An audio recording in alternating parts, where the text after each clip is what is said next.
Roll call, all members are present. I make a motion to approve the minutes of the previous meeting. Do I have a second? Seconded by Alderman George. All in favor? Aye. Any opposed? There's no unfinished business. We're going to go to new referrals for consideration. We have Ryan Rockefeller here from the DEC, and he's going to give us a presentation on City of Olean deer population and controlling that population. So thanks, Ryan, for coming in. It's all yours.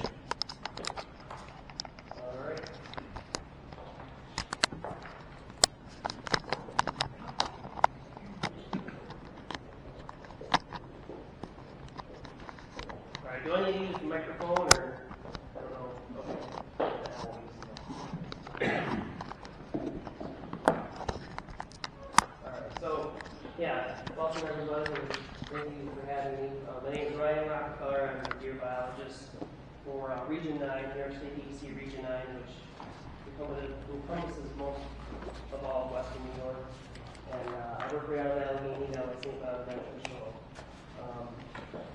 Born and raised in Western New York, so Olean has pretty much been my home my whole life.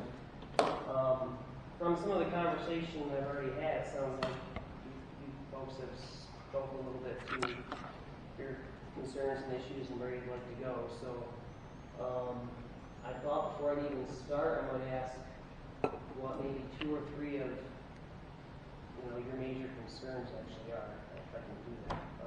Yeah. If anybody wants to chime in, but. Sure.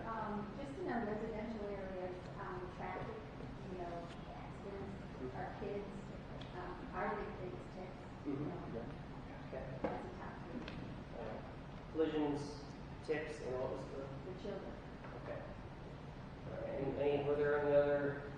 I get a lot of vegetation complaints. I mean, a lot. Right. Landscaping, you're speaking of? Okay. All right. That's what I thought. And sounds like you've already discussed the options of deer removal a little bit, maybe, or the possibility of that. So I'm going to try to go quickly through this presentation because I'd like to just maybe have a little bit more question and answer back and forth. So we'll try to go as quickly as I can here. So just to start out with, some may disagree, but I believe that deer are an important resource in New York State. There's over 1 million deer watchers in the state. Over 700,000 people through surveys that claim to drive across the state observing white-tailed deer. We've got over 500,000 deer hunters in New York State, and over 10 million pounds of venison are consumed each year. About 9,000 jobs depend primarily on the white-tailed deer, and $1.5 billion are generated directly or indirectly from white-tailed deer, either through hunting or just wildlife viewing. But with that said, they can cause some damage as well. $60 million in agricultural damage, even more, that's probably undocumented in landscaping damage. 750,000 vehicle collisions that we know of a year. And the recent concern has been the impacts that deer have on our forest health through overbrowsing of the natural forest and vegetation. So a little history on the white-tailed deer. Back in the late 1800s, early 1900s, there was hardly a deer in Western New York.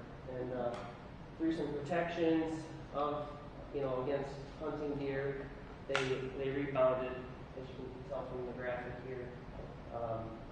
Deer are adapted to high mortality rates and predation rates, so it's no surprise that once you kind of back off, and they can rebound relatively quickly. And so, for another example, without any deaths or immigration or migration, 2 deer can have equal 40 deer in 7 years. So, with that in mind, to keep the deer population stable, 30 to 40% of that population must die every year from one form or another. So in recent years, we've had quite a few. It's been going on since the 90s, but It seems to be trending towards more and more municipalities and communities taking up issue with the number of deer they have. So a lot of times they're asking what's changed, why do we have more deer within the city or within the town now? And with most wildlife management questions, there's a whole list of parts that are playing together, so there's not one simple answer, but some things we can look at, and it is primarily our culture has changed. So in the past, there are a lot more hunters out there, a lot more people consuming venison, and hunters are remarkably efficient at controlling deer populations when they're out and actively pursuing them in the correct numbers. Fewer people hunt now, fewer people are consuming venison, so that might be one piece of the puzzle. The other piece is when hunters start to drop, that's the primary predator for the white-tailed deer anymore. In the natural landscape, we do have bears and bobcats, coyotes, but they primarily are removing extremely sick adults or fawns. They're not top predators for adult deer, which is what you need to remove if you're really going to reduce a deer population. So I'm talking about mountain lions and wolves. In the past, they were what kept deer populations in check. So since human settlement in New York, humans have been the primary predator of adult deer. So as we drop that off, as I mentioned, they're very well adapted to withstand high mortality and predation rates. So with no predation, they just explode. You can see some of the other things up here are human land use patterns. So anybody might tell you that in the last 50 years, just the surrounding outskirts of even the Olean area has grown up in a mature forest much more. A lot of smaller farms, abandoned fields have gone out and they're reverting back to forest, mature timber. And that's not the best type of habitat for deer. So they like edged habitat and they like brush and shrubbery. So where do we find that these days? We find that in and around our suburbs. Suburbia is a deer haven if left unchecked. They've got lots of thick cover. There's the undeveloped acre in the community that's left, but it never really grows into timber, and that's where they can hunker down in bed, and then in the evening they can browse around all landscaping and all the edge type habitat that they have there. So as the DEC, we're mandated to help manage deer, keep it at levels that we can accept ecologically and socially. So hopefully I can assist a little bit in that today. And the things we mainly are focusing on are, four bullets here: agriculture, forest health. A lot of times we're dealing with that. Municipalities, which we're going to really speak to today, and just overall land managers. So, as I mentioned, hunters are very efficient at removing deer, and that's, I like to call it the deer manager's silver bullet as a hunter, pun intended. So, the more hunters we have out there, the more tags that we can have filled, and the better chance we have at controlling the deer population. Statewide, we take about 250,000 deer here off the landscape, the hunting community. And just to give a sense, if anybody's not real familiar with the tag process and how it works, if a hunter were to participate in all three traditional seasons, the early bow, the firearms, and the late muzzleloader, you're guaranteed 3 tags, essentially. And with the deer management permit lottery that we also had, you could easily gain up to 1 to 4 or more tags. So one hunter can remove quite a few deer if they're willing and able. And even though our culture is kind of tapered off from the hunting scene, the majority of Americans still say, and it's a little bit of a dated survey, but they support hunting for the right reasons. can't, I think you can probably see most of those, but, you know, I mean, all the way down to just simply for the sport, back in 2008, over, you know, the majority of Americans supported the sport company. So it is usually an acceptable practice. And it's also safe, and it's getting safer. It's the most dangerous part of hunting is actually driving to your location. It's more dangerous to get in the car than participate in hunting. The last statistics I have, which are newer than this is a national statistic, but in New York State it's about 4.3 incidents per 100,000 hunters, and most of those incidents were self-inflicted or a hunting buddy injuring another. So it's actually very safe. Another example of, you know, how the state has put parameters in place to try to make it a safe sport. It's the discharge setbacks. You know, firearms, it's 500 feet from a residence, crossbows 250, and longbows 150 feet. And those could all be exempt if you can get permission from, you know, the owner of the residence. On top of that, archery hunting is even, you know, is extremely safe, especially when we're talking about, you know, projectiles going in this or going down range. You know, the effective range to shoot a deer is about 30 yards. You know, if you're someone bragging better than that, but I mean, it'd be for the average hunter, 30 yards is a pretty far long shot. So, and even if you know you shoot your arrow at a pretty poor trajectory and miss, you know, 75 yards, you know, and it's lost its energy by then. So a lot of times I get questions from landowners who, like, I would love to allow, you know, people to hunt on their property, but, you know, I know Joe whose brother said he got sued because somebody fell out of a tree stand on his property, and I'd like to see the documents on that, because there's laws in place that protect the landowner from those types of incidents on their property when they're just really allowing for recreationist access. Another thing I get questioned about is just the how ethical is when you're killing an animal. And suburban deer management is going to involve killing deer too, one way or another. They're either getting hit by cars or they're going to be removed by a hunter. And for every deer you see hit alongside the road, there's probably another 2 or 3 that got clipped by a car, ran off, and then suffered a horrible death, you know, over maybe a day or 2 of time. So it's inhumane. You know, it's obviously wasteful in a way, because most of those deer aren't ever utilized for anything. High cost to the person who hit the deer, unsafe because of injuries. So there's a lot of reasons why it's better to remove the deer from an area through hunting and harvest than through natural causes, which aren't necessarily so natural. So the DEC has kind of a scale of deer management options that we can employ, and of course across the top is just the general regulated hunting seasons. And within those seasons, we can manipulate seasons at the wildlife management unit level to issue more dose tags, DMPs, or to adjust the length of seasons or extend bow seasons.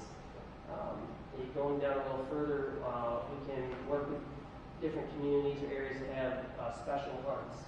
We have our Deer Management Assistance Program, which is a way to get additional antlerless tags out to hunters in a very specific location on specific properties during hunting seasons. And then lastly is cull permits, where we call them deer damage permits, where we can issue a batch of tags for a given property to be used outside of hunting seasons or with non-traditional methods, things we wouldn't call hunting, such as over a bait pile at night with spot lights and things of that nature.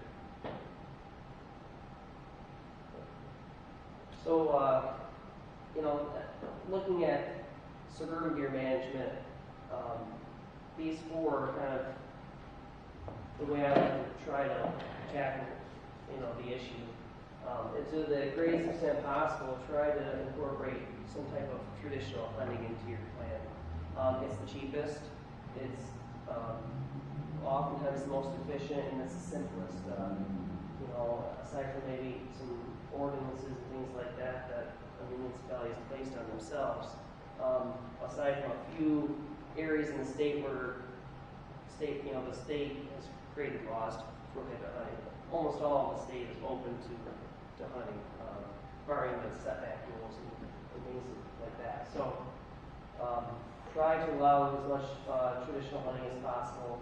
Then go to controlled hunting, which we can look at that a little bit more in a minute, but that can take place within the parameters of the state's regulated hunting seasons, or it could take place outside of the state's hunting seasons. It just depends on how the community would like to go. And then, of course, there's calls and sharpshooting in some areas where it's just unsafe to discharge firearms at all. But some communities have captured animals, and then they can euthanize them humanely from where they haven't been captured without using firearms. And then, of course, there's fertility control and surgical sterilization, which is very costly and complicated. Now, we can talk a little bit more about that for a minute or so. But, it's going to maybe take a couple of these, or 2 or 3 of these, to really be effective. So there's other things we can do besides removing deer. Like you mentioned, your concerns, those are the negative impacts that deer are causing in the community. That's what we're really wanting to focus on. That's what we're concerned with deer overpopulation, but it's what those deer are doing to us or to the community. What we're concerned about. So we should look at other ways that we may be able to reduce some of those impacts. So I have their modified behavior, human and deer.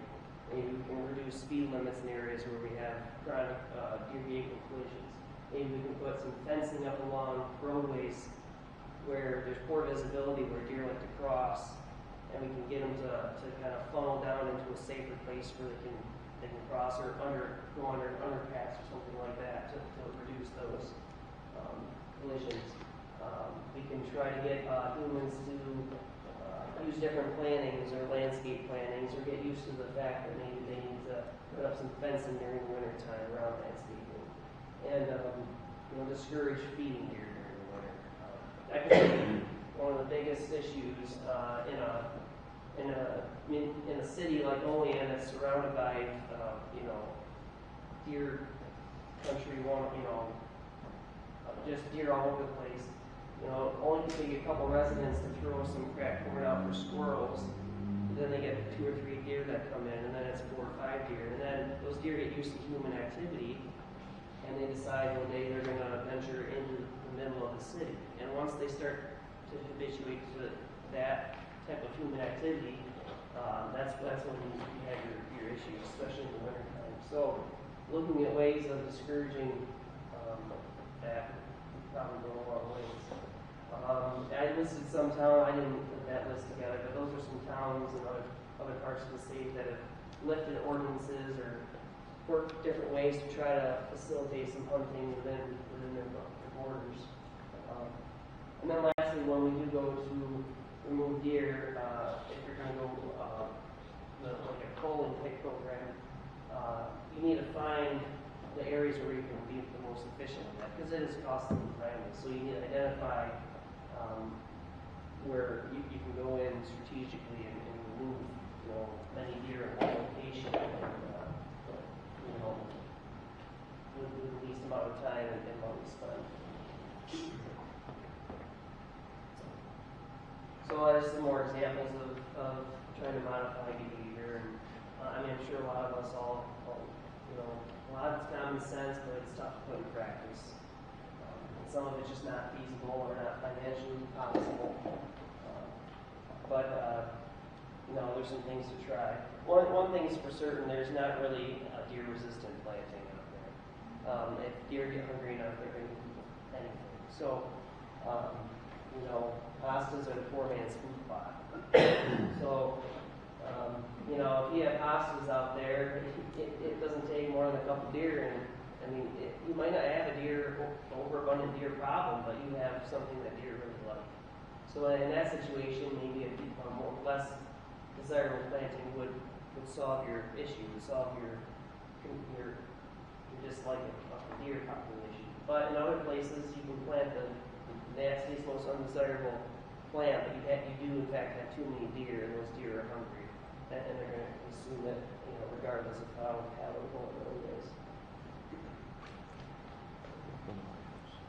So I had tried to look a little bit at the ordinances and things. I didn't get a long ways of that. Maybe you can fill me in afterwards, but you know, there's places around where we definitely have archers and safety to move here.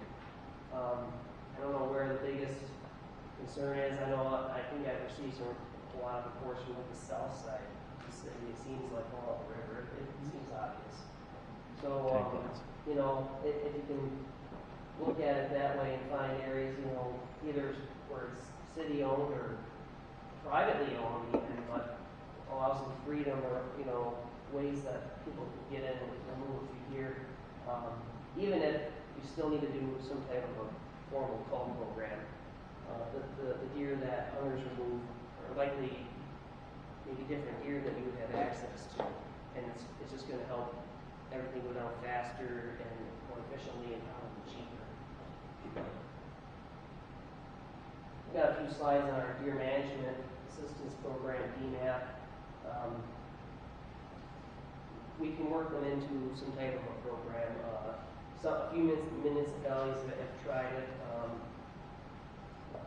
They really have to go to the landowners. So, you know, if the city owns a lot of open space property that they would want to try to get some hunters into, DMAP program might be a perfect way to do that. They can get out a whole bunch of antlerless permits to the city. They can have a lottery system or something set up like that, and you can have hunters go to designated properties that the city owns and utilize them. We could also open it up to any residents within the city who have properties large enough where they could hunt, and they could apply individually to me, and I could work with them to get them tags as well.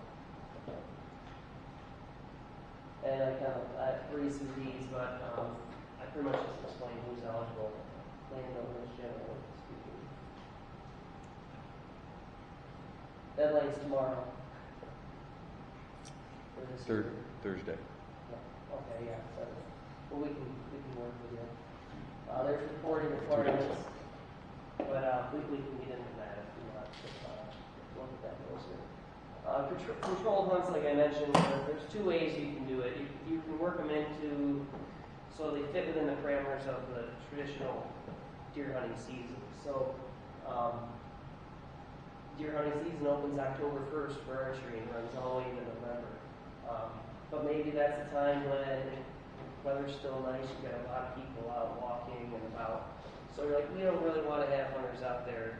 We don't just want to open it up and go with the state's seasons.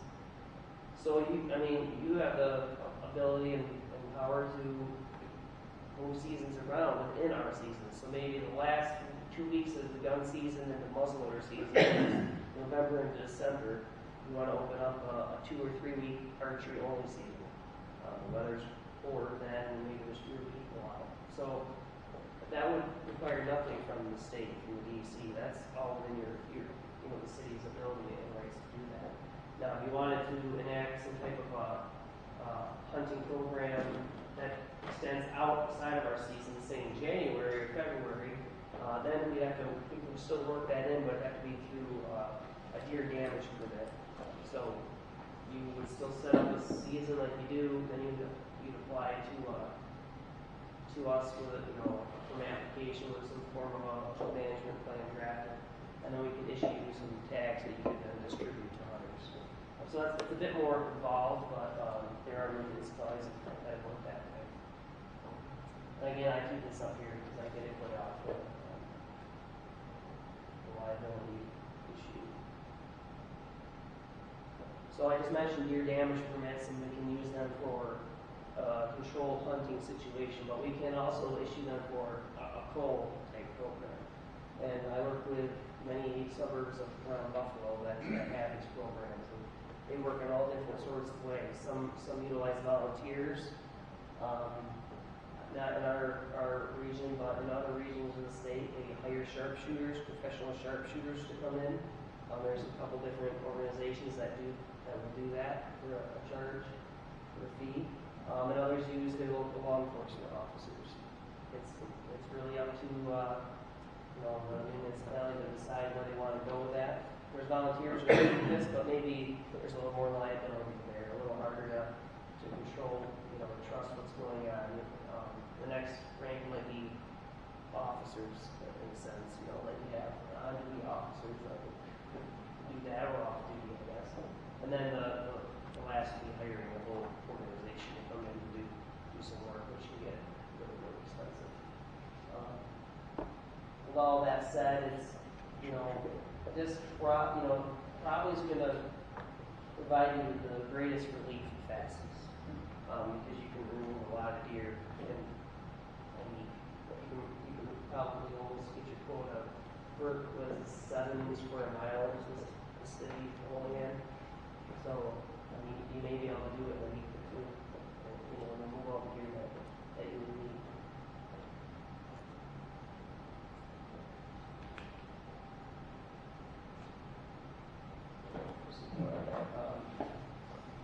So the agents brings immediate relief.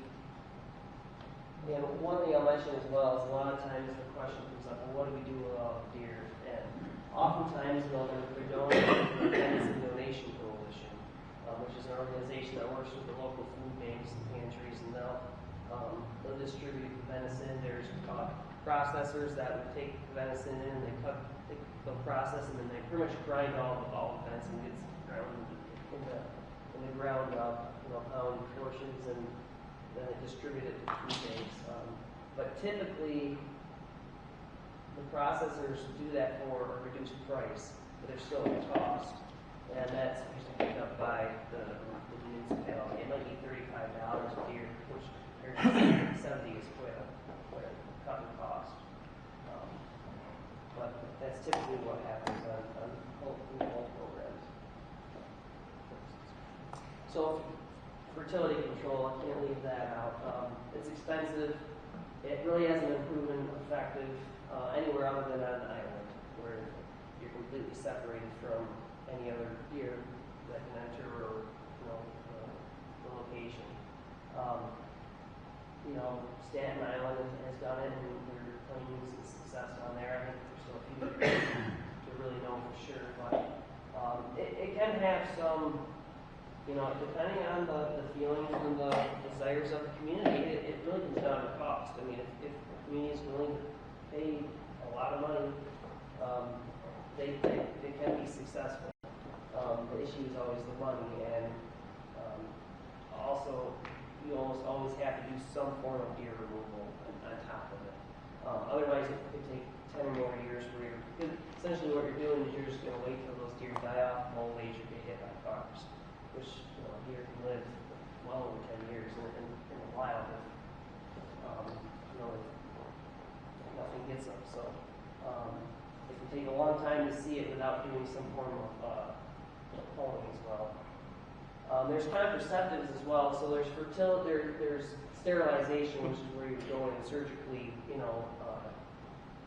give vasectomies to box or remove the ovaries of females, which is very expensive. Or there's contraceptives, which is birth control for deer, and that can be somewhat effective as well, but it has some other ramifications. So a lot of these drugs, they just don't allow an active implant, so they'll continue going to estrus all winter long. And the bucks sense that, and so they continue running all winter long. They can really beat females up because they pursue them for so long in the winter time. So right now, contraceptive techniques are considered experimental. So for a community to do them, they need to apply for a scientific research license. distance as well, which some communities have done. And as I mentioned, it's expensive and it's going to always control some lethal population control as well. And we actually do require that if you go that route.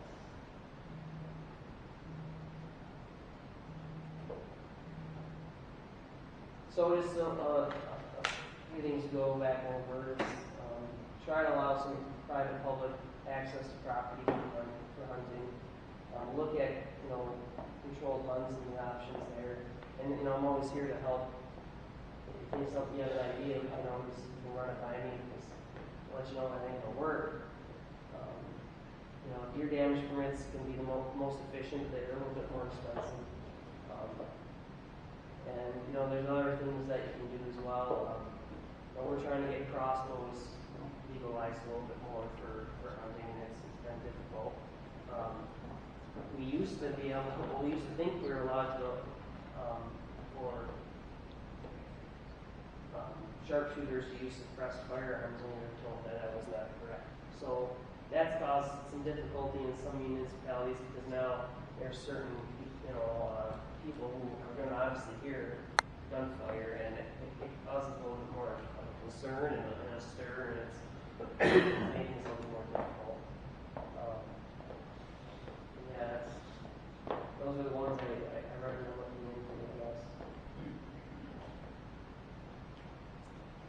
So that's pretty much it. It's just a little longer than I wanted, but you're going to have to remove some deer if you want to see the population go down anytime soon. And it's going to take more than just removing a deer. You're going to have to educate your group, have them buy in, or you're going to have an uphill battle.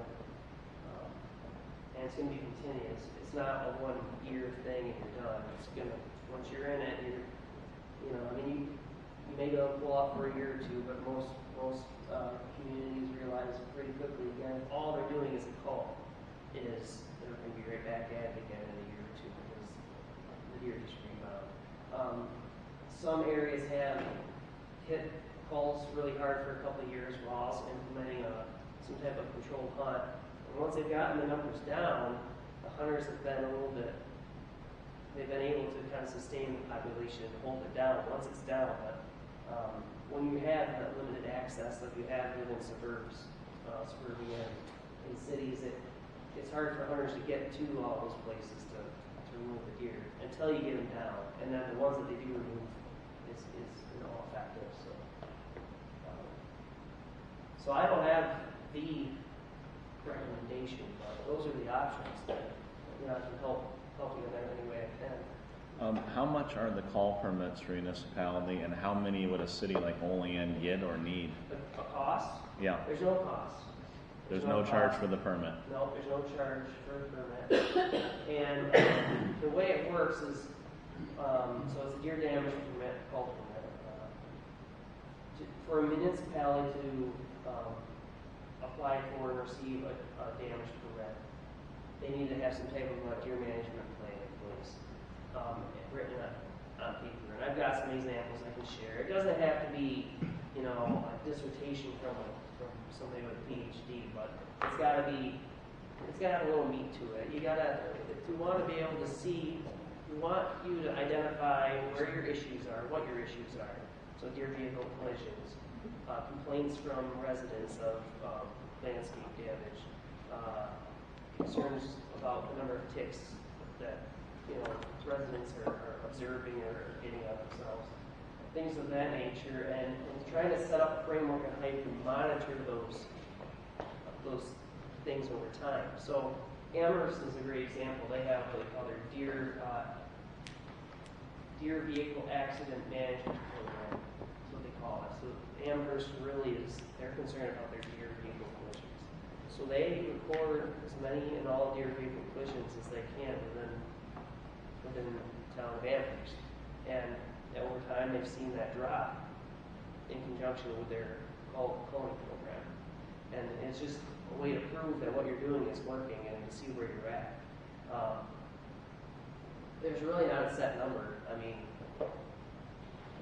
if you think you need to remove 100 deer, the first year. I mean, give you 100 commits. But you would help us develop that plan. I can help. I can give you some templates at least, and so you can go off them. I mean, it comes down to how or where you have people who are out collecting this data. Maybe you're in a yard, and it would be easy just to grab 2-3 years of data, throw it in a graph, and identify that right now your collisions are at X, and you'd like to see them at Y, or at some other acceptable level, or just you just want to see a downward trajectory over time. Is there a deadline for those? For the deer damage call permits? No. Typically, the calls happen in the wintertime. It's the safest. I mean, that's just usually when most municipalities want to conduct them. After Christmas, when you say wintertime. Yeah. Usually it's January, February are the best times. Maybe early March. Those are usually the times. And I can share you a template of what the permit would even look like, so you see what conditions you probably have to work within as well. There are certain conditions where you have to be so far from a public highway and a bait site. There's certain things you can use for bait, and other things that you can't use for bait. Oftentimes you need to be from almost always you're going to have to be shooting from elevated platforms, so you're shooting down in a safe trajectory. And you usually have to have some type of plan in place on how you're going to remove and utilize the carcasses, before you do that. So, I mean, it's a lot to get done, but I wouldn't say you couldn't accomplish it by the time you want it. Yeah, can you send us some examples? Or yeah. If you want to email me or the mayor or somebody, we'll share it with everyone. Mm-hmm. Now I've got a question for you. What's the, I know that, deer ticks carry Lyme, and everyone's always concerned about that. I've contracted Lyme twice now. So I'm very versed on Lyme, but what is the correlation between deer versus, rats that might get a tick or transfer Lyme? Deer do not carry the Lyme disease bacteria. So a tick that bites a deer does not contract Lyme disease from a deer. What deer are is one of the best reservoirs or best sources of a blood meal for the adult ticks. So they feed off of all mammals, rodents, squirrels, chipmunks, of which they all do carry the Lyme disease bacteria. Deer do not; they're just not susceptible to it.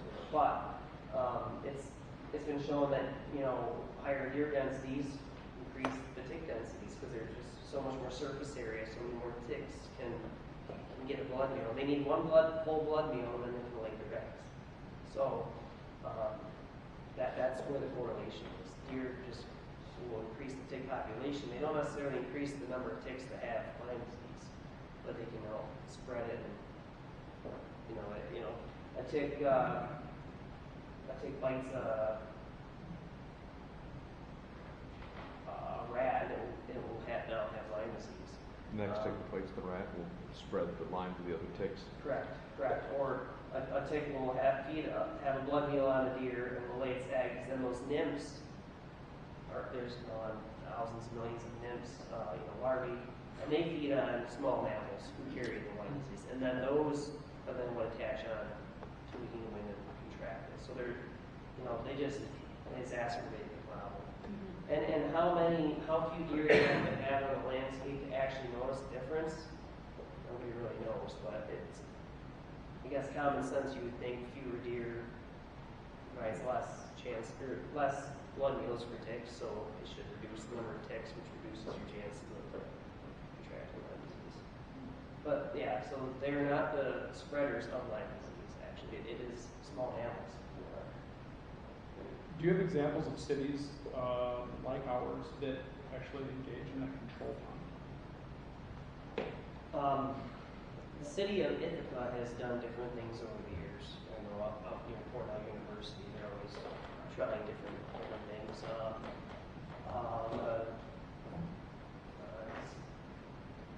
getting the name of it right now. It's up in the suburbs of Rochester. I can send it to you. Okay. That's a little more obvious. They've been doing it for a long time up there. There's a suburb up there. It was pretty controversial at first. And I had a graph on this presentation that had the name and I took it off. But it showed where a bar graph, and it showed over years how many deer they removed with a cull permit and how many deer they were removing with a special archery season. And over time, the cull deer has shrunk to almost nothing, and the archery has stayed stable, and they've got it to where the archery season is. I mean, that sounds more in line with a long-term policy, right? To create sustainability, you might need a couple of years of a cull permits, right? Mm-hmm. Followed with some sort of control. Yeah, it very well, it might work. Depends on how. One of my slides there said something about effectiveness. So you have to decide how much freedom and how loose you're willing to get with a controlled hunt. Because the tighter you draw it down, the less effective it's going to be.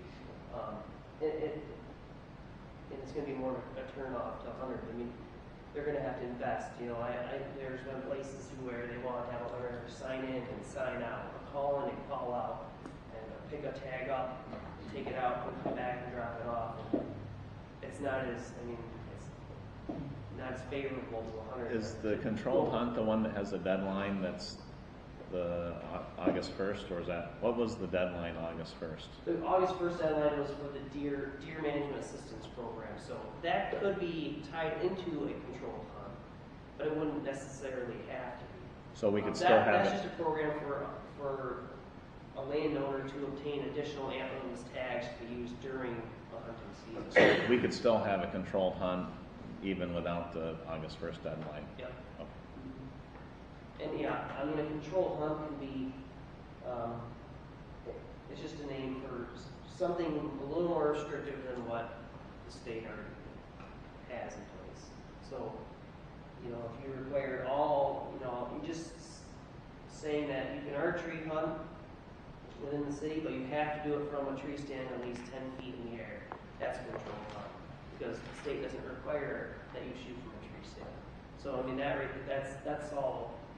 When I say control hunt, that's all it means. It's whatever you want to put in place to make things safer or. Would you mind setting some examples of that? Absolutely. Too? Yeah, definitely.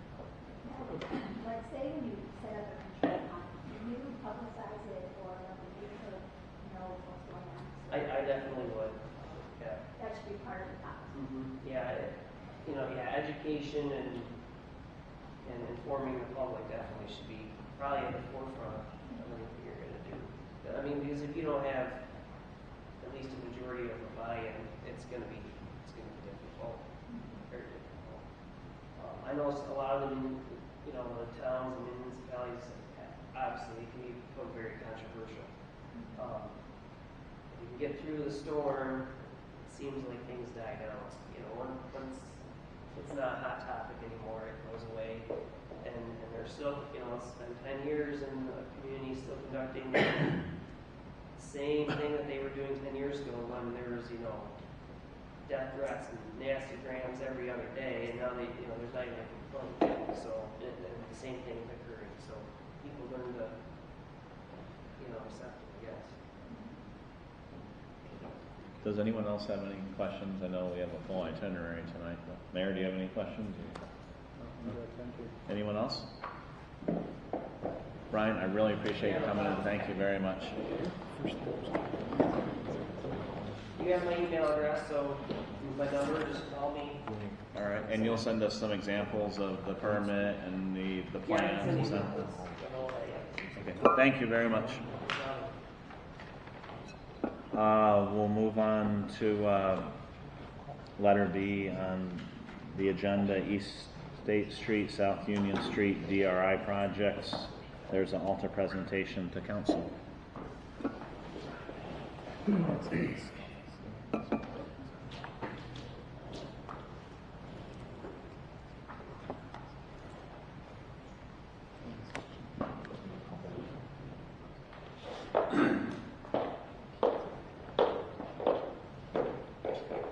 you for having us. I'm Wade Walker. I'm a principal engineer with Alta Planning and Design. With me is Christy DeCoco. Christy is also an engineer. Leads is lead engineer, one of the lead engineers in our Troy, New York office. I'm not from around here, if you haven't figured that out from the way I talk. I'm actually from Charlotte, but we also brought in a team. I'll explain kind of what we did, but in the back is Emily Conley, landscape architect, works with me in Charlotte office, Chloe Legal, another landscape architect out of our Atlanta office. What you're going to see is what we've all put together in the course of less than 48 hours. Yeah, 36 hours, maybe less. So, what we've done is we have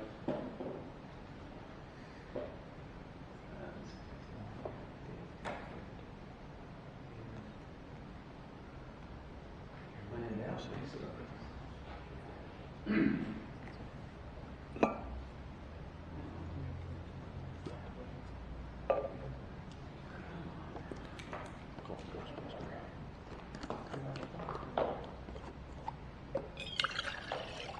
Apologies.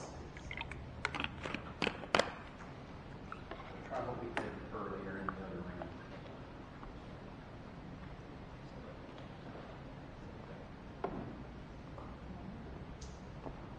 Oh, there we go. Here we go.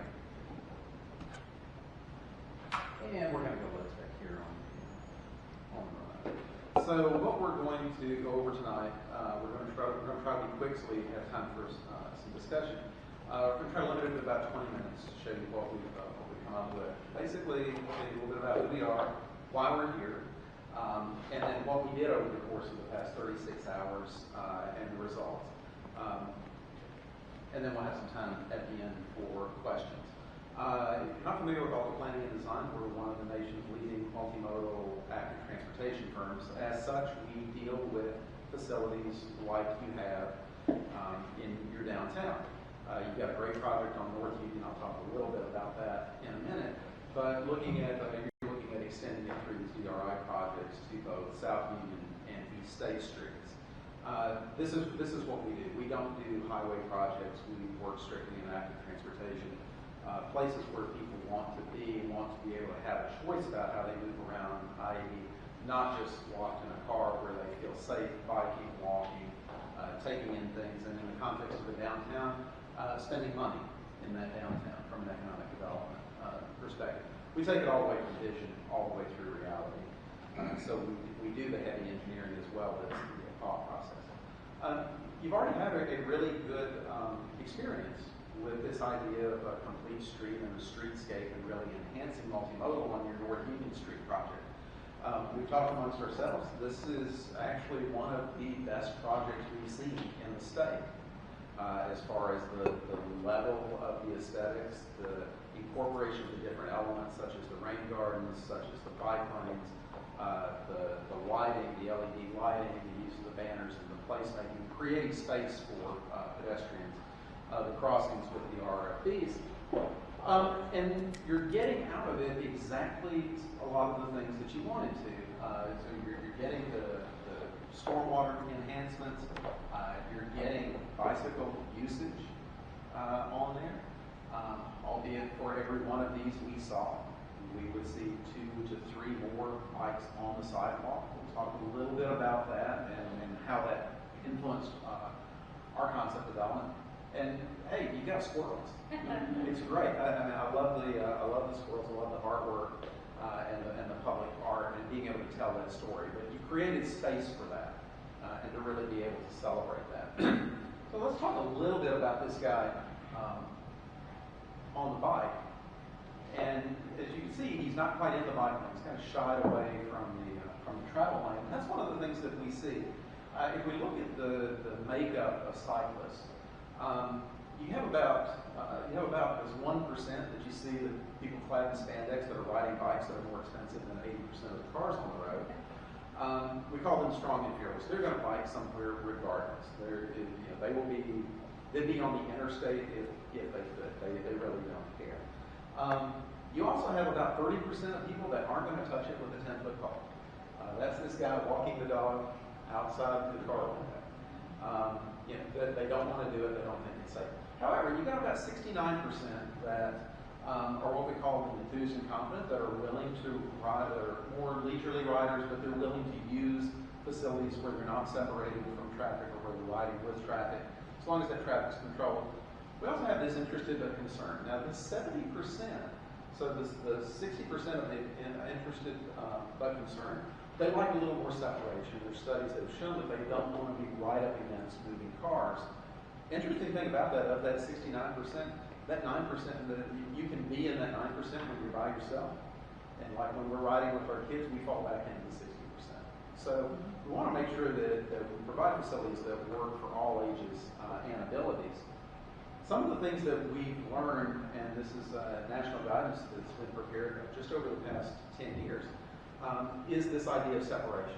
It used to be that all you had were, it was the idea of the 5-foot striped bike lane adjacent to the cars, and that was pretty much the bike facility that you had.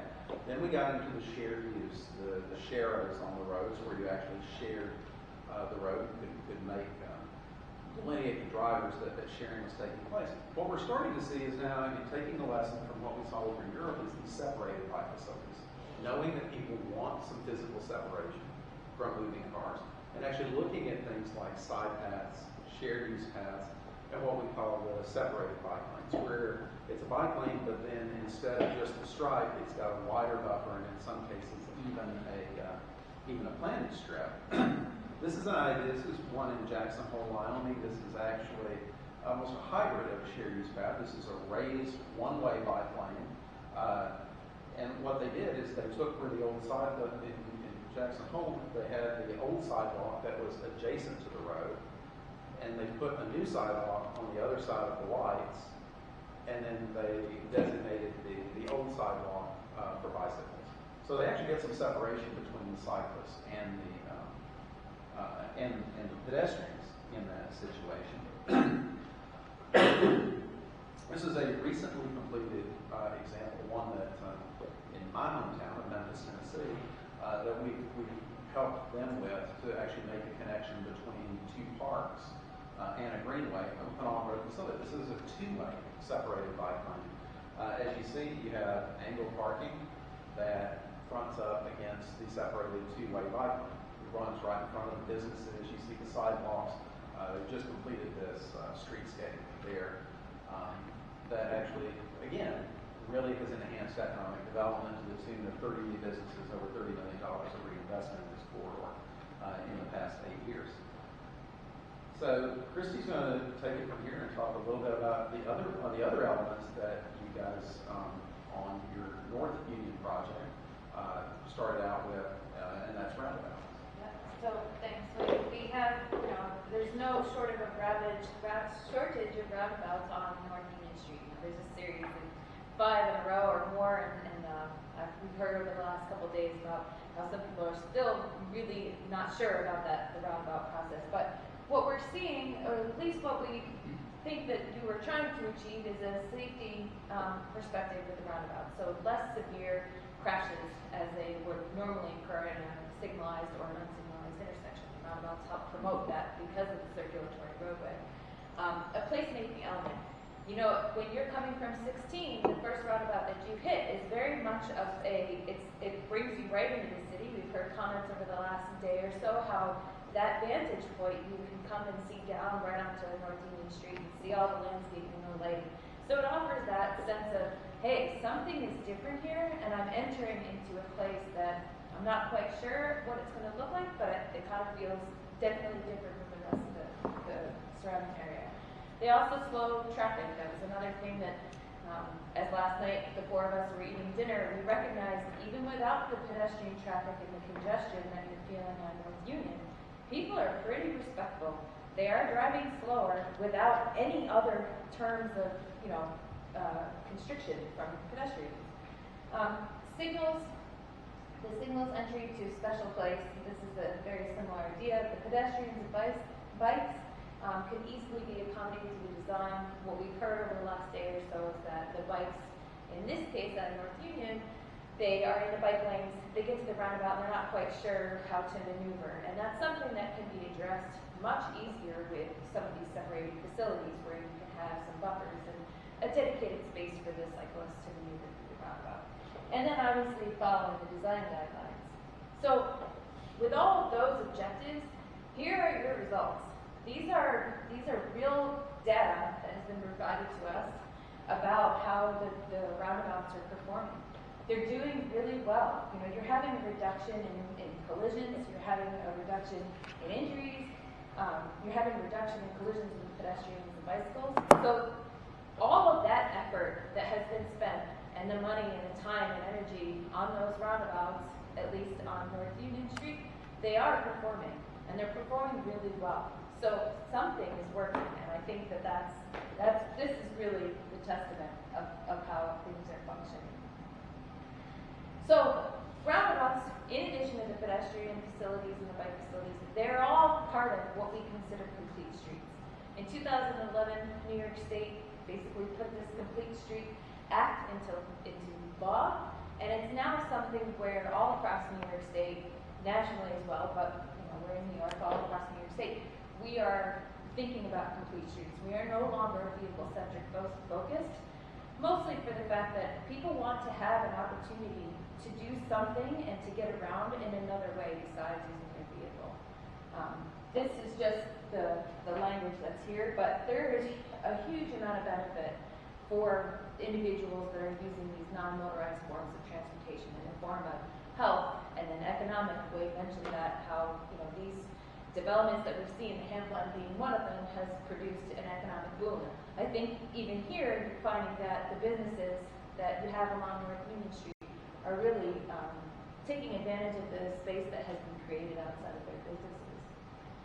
So, since we arrived yesterday, what have we been looking at? This is essentially the corridor we've been focusing on.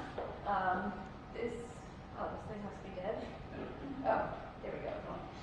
So this is South Union Street. This is your South Union and East State Street intersection. And here's East State Street. There's beautiful Lincoln Park.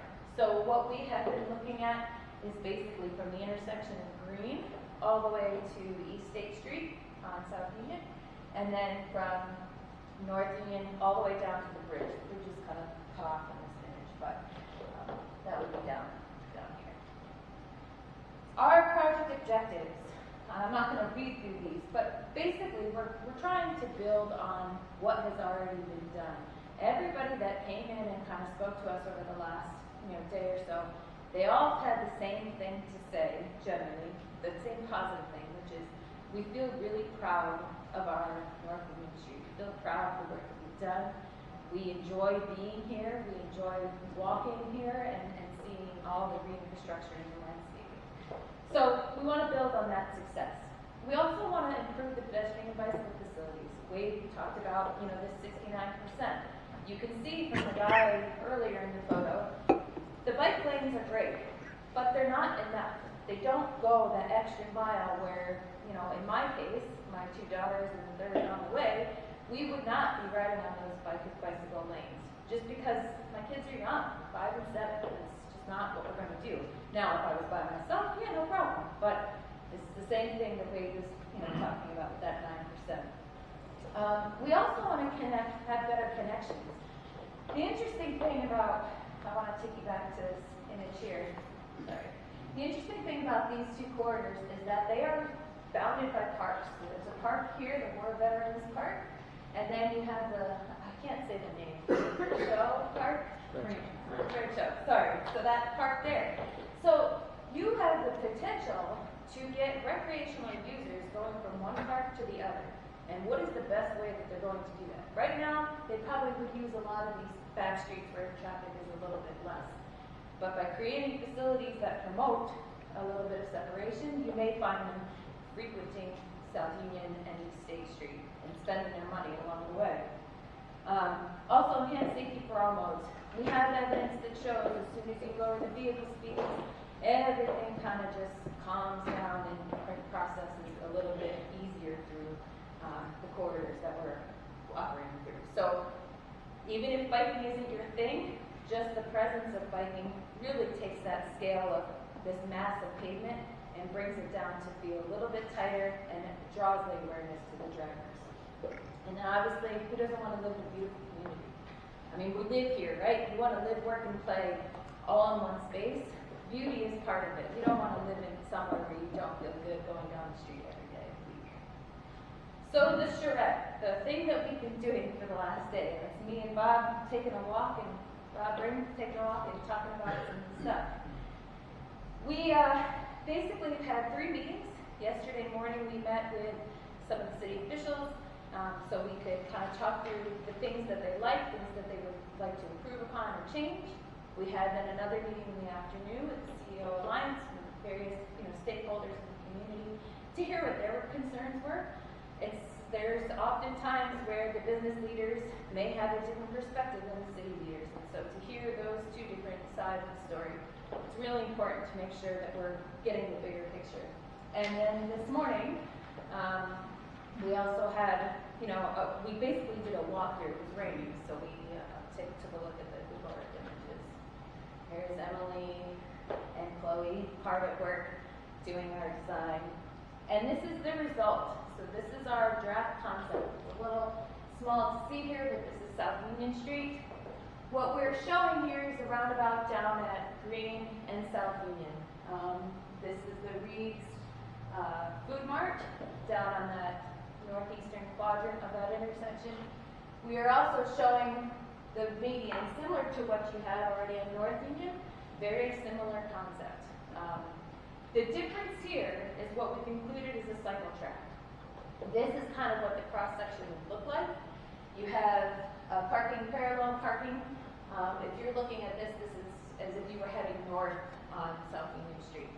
So you have parallel parking on the west side by a single lane.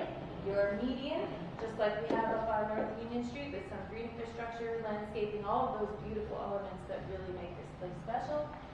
Again, a northbound lane, northbound parallel parking. And then this is the key element here, a little bit of separation so that you can have 2-way cycle traffic on the east side of the street. And then, of course, we don't want to mix our pedestrians and bicyclists in this section, so what we've decided, or at least what we're showing here, is we put the pedestrians, again, from separated buffer.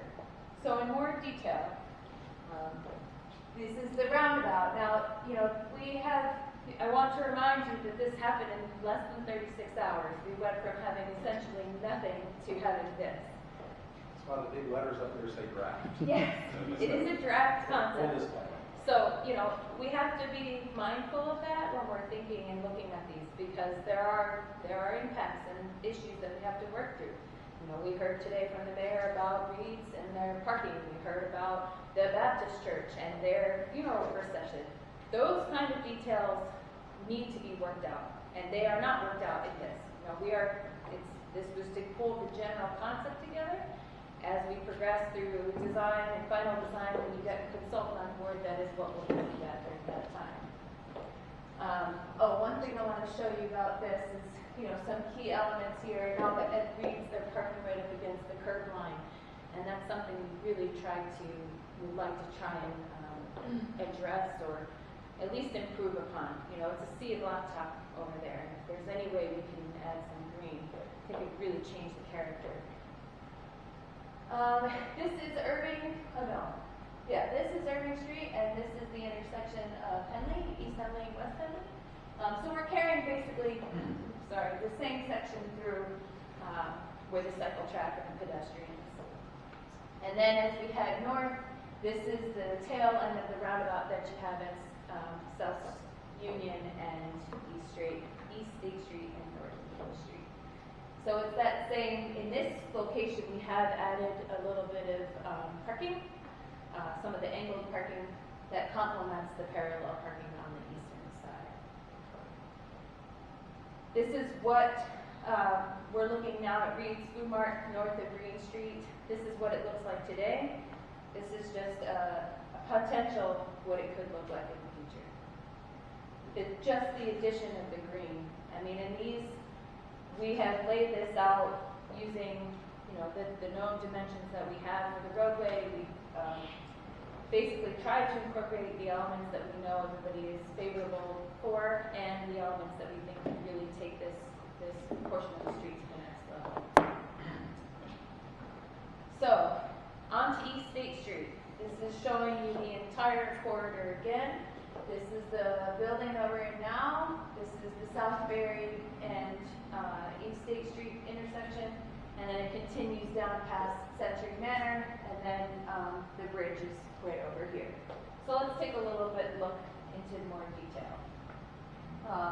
If you have the angled parking today in front of the city, that's something that we would maintain, whether it's pull in or back angle in. Those details can be worked out at a later time, but we would try to maintain that and increase the amount of parking.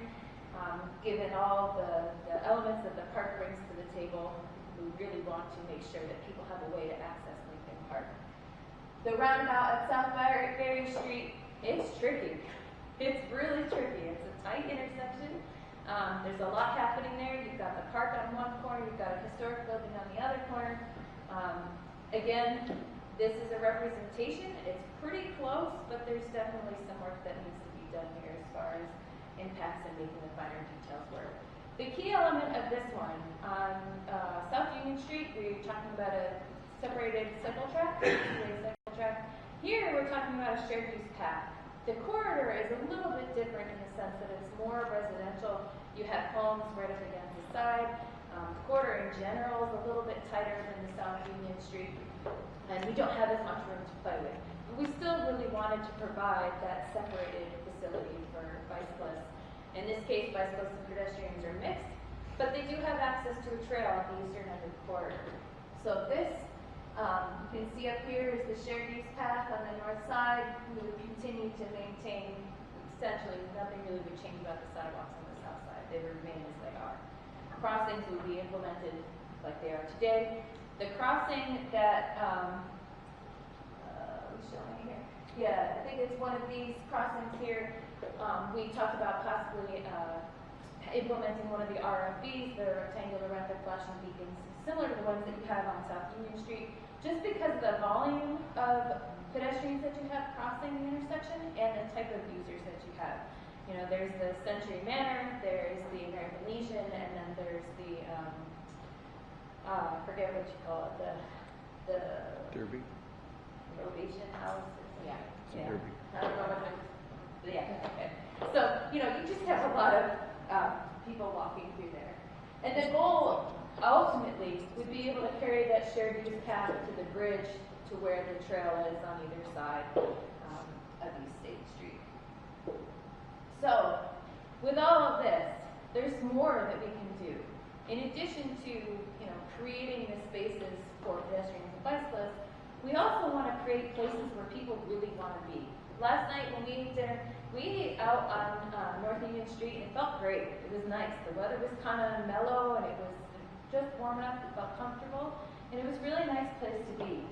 And that's really what we're trying to do here is make people feel like they have home and it feels comfortable and they want to stay and they want to enjoy themselves. These are just some examples of ways that we can create these opportunity spaces. Lincoln Park, we have heard from almost every single person how special that park is. We recognize it ourselves, we walk through there. It really is a unique place and it gives the city an opportunity to really do something special with it. With the addition of the new infrastructure that's being put in on South Street, it's really changing, I think, how that Lincoln Park is going to function. So we did kind of a concept. The one thing that we noticed is that there was nobody really in the park. You know, I saw a couple people like walking by, but nobody was hanging out and reading the newspaper or playing with their kids. It was pretty vacant from that perspective. Granted, it was during the day and weekday, but we think that if you opened it up and you created a more welcoming element right at the corner of East State Street and South Union and North Union, you really could transform what that park looks and feels like, so that people are drawn in, that they want to stay, they're curious. Just the sign alone, which replicates the sign on the other side, says, hey, something is different here. What is going on in this park that it's so special to look like that? And this again is just an example of what it could look like. But honestly, you have plenty of landscape. The options are really endless. So what is our next step? We have prepared this concept for you today to take a look at. We are going to go back to our homes. I'm going back to home But I'm gonna do it because I already booked my ticket and that's the plan. So these guys are hopping on flights tomorrow, and when we go back, we're gonna take these concepts. There's a little bit more work that we have to do. As you mentioned, some just minor stuff, labels, things like that. Then we're going to take those. We will hand them off to all of you so that you have them, and we'll go right to Bob. And then the next step is 10% preliminary design. We're going to take what we've shown here and put it basically into contract document plans. It's essentially all the line work that you see here with a little bit more of the details flushed out, more of the engineering behind it to support it and to make sure that these are all very viable options and to work out some of the nitty-gritty details. That's kind of where I come in. It's not really all that exciting, but it's good. It's exciting stuff sometimes. And then you also have the current RFP that's out. And that's for your phase 2, I believe, right? For the East State Street part of the DRI. So that's really going to be the next step, is getting these projects built. And hopefully turning the rest of the streets that you have into something you all feel really, really proud of at the end of the day. So with that, I feel like we did a lot of talking. And a lot of work in the last 36 hours. Does anybody have any questions? I know we met with some of you, but others we haven't really meet. Yeah. The intersection of Henley and South Union, was that a signaled intersection there? Yeah, that would remain as a signalized intersection. Yep, I can just bring you back to that at some point here. Is there a reason why you're suggesting that? Honestly, it's the Green Street intersection is kind of like the last major intersection. We're treating it as kind of like the gateway. Hold on, I can't click things. That's fine.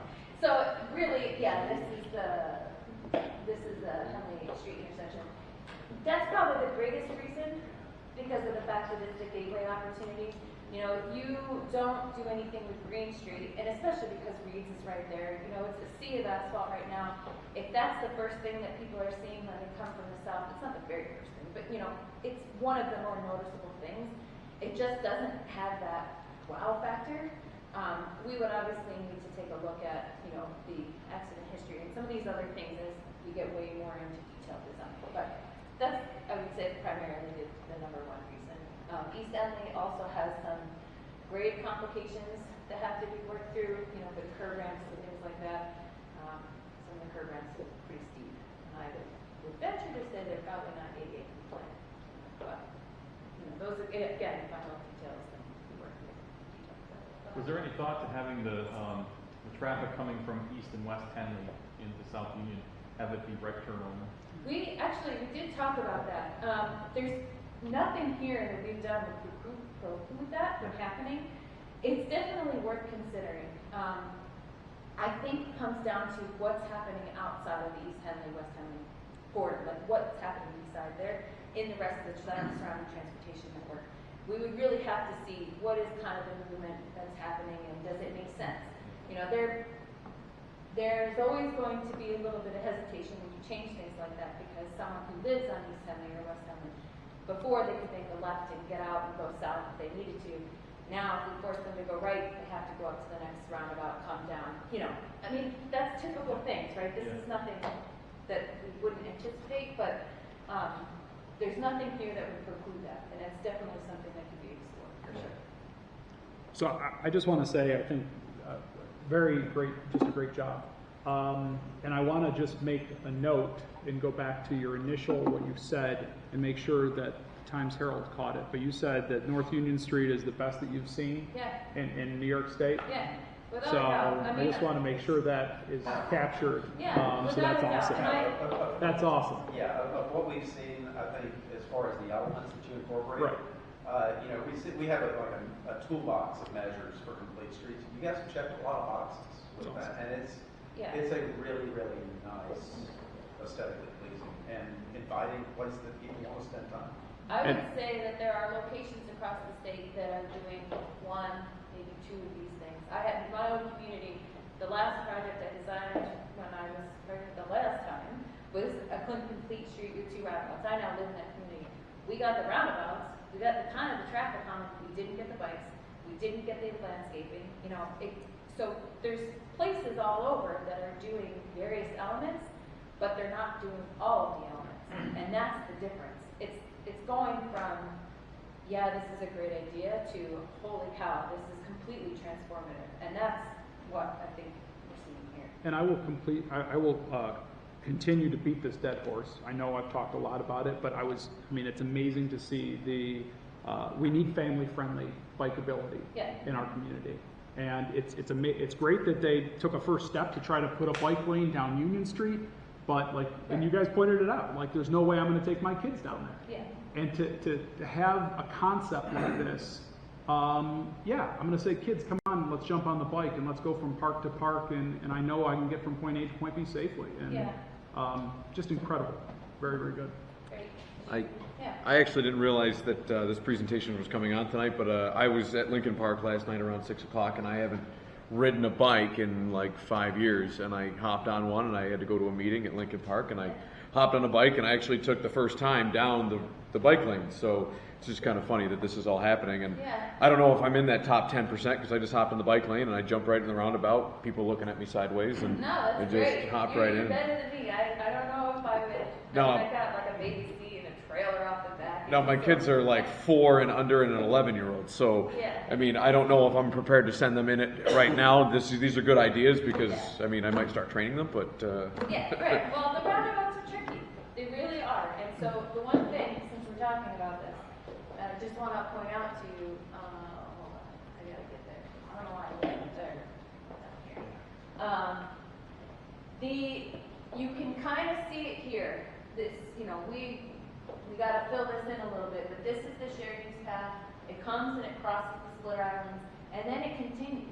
It has its own dedicated, it's basically its own dedicated space. What is a shared use path? The shared use path is basically a facility that can handle both pedestrians and cyclists. It's meant for both uses, whereas the cycle track is just intended for bicyclists only. So that's why we have the cycle track, a buffer, and then the pedestrian, the sidewalks, essentially. So that way you're not getting that mixed usage. If you do have some of those Lycra riders, the ones that are really confident and are still in the cycle track, they can buzz right on by and they're not having that conflict with the pedestrians that may be walking. It's really the speed differential that you're eliminating, because of walkers. I love that there's protection for cyclists and for walkers from traffic. Yeah, and less than traffic, more so parking. So the bike lanes, I think, on North Union Street are absolutely just useless, right? You're riding those, you literally have a death wish. Yeah. That somebody's just going to back into you, some person's not paying attention. And I would let my kids ride on that unsupervised, no question. Great, it's good to hear. You had a... So, though, what you say when you hit uptown coming to East State, is that going to be shared use, or what it is down in It would be shared use, the shared use path. So basically, this cycle track goes all the way up to East State Street, makes a right-hand turn, and converts from this two-way cycle track into a shared use path. That transition is a little tricky, and it takes some, finer mechanics to work through that. It's just another one of the elements that has to be done. One of those transitions, that was part of the impetus, was we had to look back and look at the gateway, at the other gateway into the park. It's kind of where all of this comes together. It doesn't really come together at the entry on State Street. It comes together on that corner, and so we really wanted to try to enhance that and really invite and draw people into the park, whether they're riding by bike, whether they're riding by foot, whether they're in the roundabout and they see it. Just be able to create a very inviting space to draw people into the park. The bike lane that's, separate from the highway going up South Union Street, does it stop at Green or does it go to the bridge? Well, we haven't worked through those details. I think right now, it would definitely go to Green.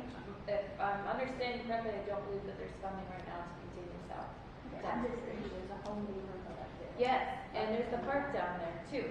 Yeah, and it's one of those things where you could go on forever and ever and ever, right? So it's a matter of taking it in little pieces that are palatable, that you can get the funding for, do a little bit at a time, engage your community, engage the business leaders, the developers to also do their part to chip in and be part of this. it really, you know, they say it takes a village to raise a child. Well, this is in some ways the same kind of thing. To do these kind of improvements, it takes everybody to have the same general vision. You're all going to want different things to get from A to B, but the destination is the key thing. And if you can get your community supportive of that, it'll make it a lot easier. With that being said, I think having similar entryways to the adjoining parks, right? There really is no Franchot Park is this you know, off on the side. You got to know where it is. There is no designation. Here you are. Right. You know, you've arrived, right? To have the same vision you have here at Lincoln Park, at Franchot, right? At War Vets, creating that synergy. Yeah. Would really add a great deal of value. I think you've got a wonderful opportunity at War Vets, just even if you just think about the bridge. Right. The bridge the way that it is, and there's some very, in the grand scheme of things, some very inexpensive ways to elevate that. You know, it's a funny thing in this country. It seems like after the 1940s, we forgot that bridges were architectural masterpieces. You know, I've driven on the Merritt Parkway, and the bridges on the Merritt are just, you know, they're incredible. And that's what we used to do for engineering, before all the precast beams that get trucked in on the back of the trucks, and all of those kinds of things. So I think form does, you know, it's our statement of creating place and creating something that's very inviting. And there's some low-cost ways to really elevate the character of that bridge and let that be that gateway into the city as well. And conversely, the gateway into War Vets Park. No, I don't know if Bob told you guys, but my suggestion the entire time throughout the DRI project was that he move the roundabout down to Green Street. And so I applaud you if you came up with it on your own, but I won't steal your thunder. Bob gave you my suggestion. So. We'll name it the We Kevin Roy definitely, we've had a lot of talking over the last, you know, couple hours, you know, the last day or so. So, you know, we talked through that process. We walked down there, we talked about Henley, we talked about Green Street. I think because the way that Reed's is set up, and you've got that beautiful historic home on the Northwest Quad, it really lends itself to being this, hey, we've arrived here, and this place is special, and we care about our community. You know, I think that's the message, at least that's the message that I got. We were super impressed with the lighted trees blowing on when we came in Sunday night. The trees are all lit in the morning, which is great. So, with that, do you all have any other thoughts or questions that you might want to bring forward at this time? Okay, so thank you, everybody. Really, thank you for having us. Thank you for meeting with us, talking to us, giving your space to us in the basement. We were good down there, but we really do appreciate the space. It was perfect for us to collaborate and be able to work the way we needed to. You had to be good down there as people in handcuffs are being walked by. I didn't want to do anything bad down there. So. But thank you for having us in. We really enjoyed it, and look forward to continuing to work with you. On our agenda, it says public comment. Would anyone from the public like to comment on this? Mr. Bell?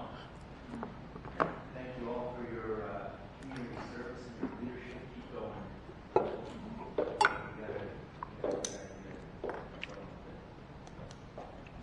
Anyone else? Thank you. Safe travels to Depew. Yeah, thank you so much. Your Sam tracks. I used to ride the Depew train station. Next on the agenda is discussion North 7th Street city-owned property. I'm not sure who is. That was me. Okay, John?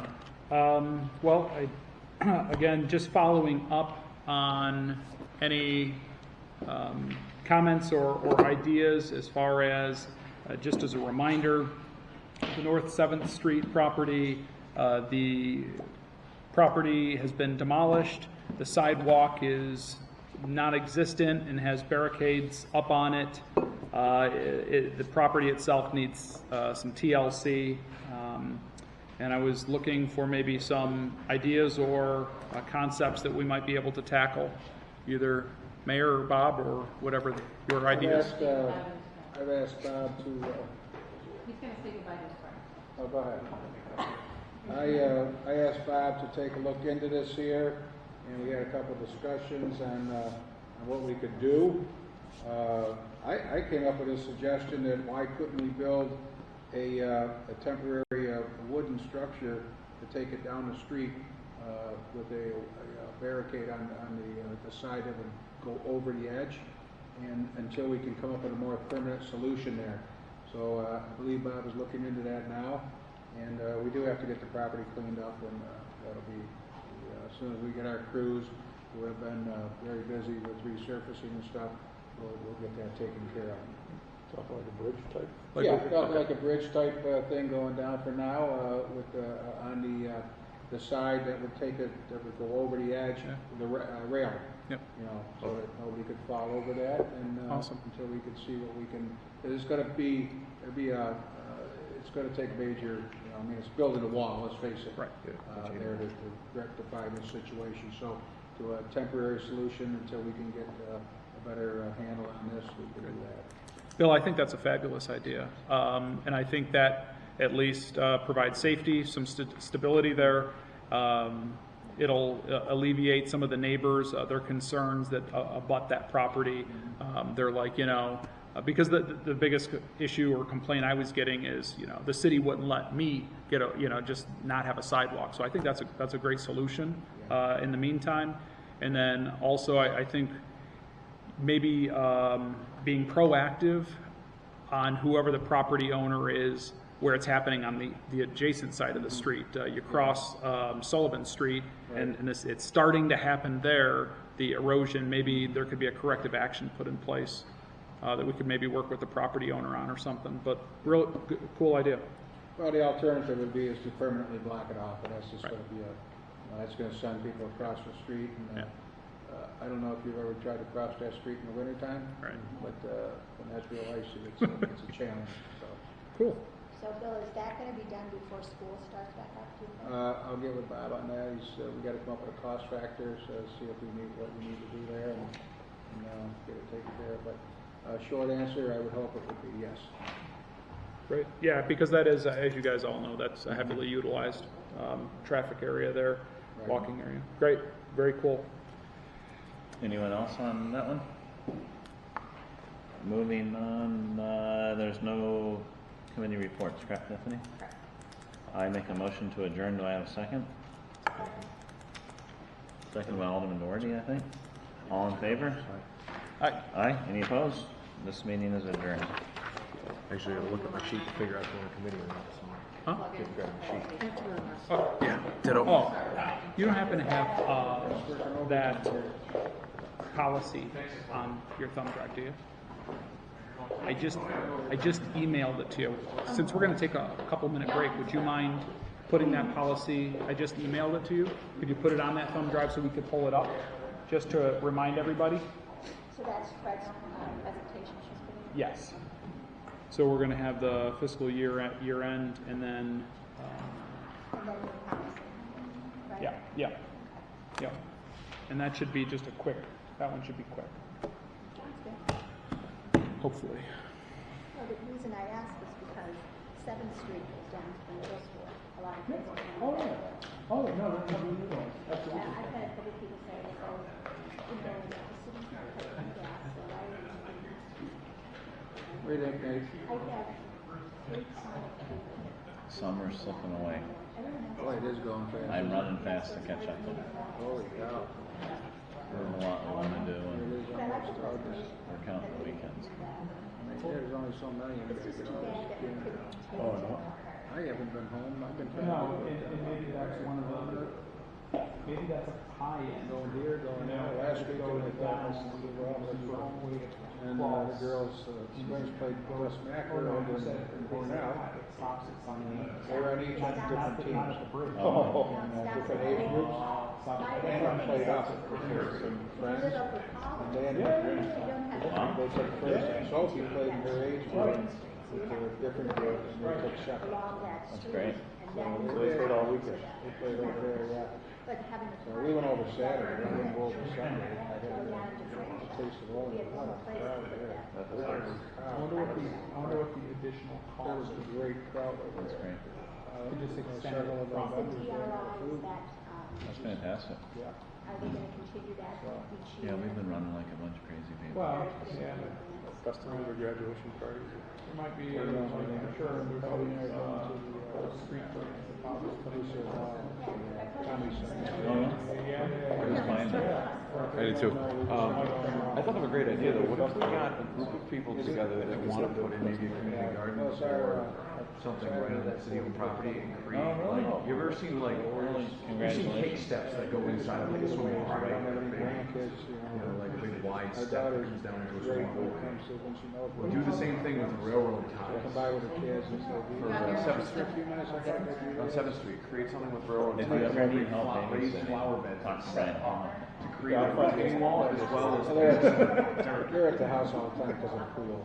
So where it's a We road? go between the. Where it's, right, where it's a road, and then you, at the top of it, you could put sidewalks. Except a week ago when Being it was so hot. retained in by railroad ties, then dirt to hold it, railroad ties, dirt. But Kevin, isn't that corner we were talking about where it's almost that private building there? That's not ours. The opposite side is not ours, on 801 Sullivan, but on the north side of the street. Really good. Okay, so the one that they showed us the picture where it's a road. It's a cozy kind of a beach and barrel atmosphere. No, yeah, ours is Very gone. high end. Our sidewalk jacks up to the boogie. Right downtown. And there's Houston. nothing in it. No. And it's a historical place. It's on St. Road, right? Yeah, it's right in that little corner. I think But either it's way, a that, I mean, little eventually, I mean, if you could even work with the property owner on the other side to do a similar project, where you create like a community garden, more for flowers. Yeah, this time It's on of the year. tax rate. It's a cash. Albert. Take a check from us. It's right, I have a neighbor down the road, it's her older son. Years ago, and it's a lot of. I almost bought that property in tax auction. I told him, I said, we don't need more vacant land. I said, we can take the trees down. You know what happens when you take the trees down on that hill? You erode the hill. That's what happened. They cut the trees, they built a house. Yeah, yeah. They cut the trees and you're eroding the hill. That's what happens. Trees create stability on hills. Yeah, that's why you have trees. Yeah. Give you you can't call it that. I think it's a good round ball later. It's got some stuff going on. Jamestown? Yeah, less knifings. What did you like this year? What did you say your idea was? Create a retaining wall out of railroad ties and dirt and create like a cake step effect with like raised beds on North 7th Street.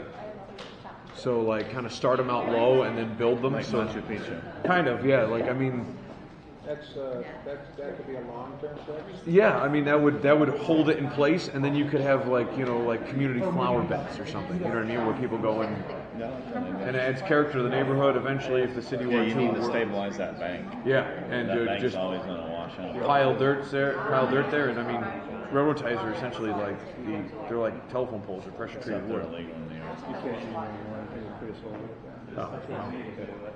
We'll find something else. Yeah. You find something, yeah. Yeah.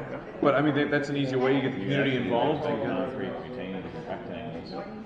yeah, just But then yeah, you I just like that idea. it adds character to the hill. It's not much. You really can't put another house there or something, right? You're not gonna put a park there. It's hard, I have to. I like the West Green Street. I always treat like drug dealers like an old Polish joke, right? You can't sell if there's no corner, right? So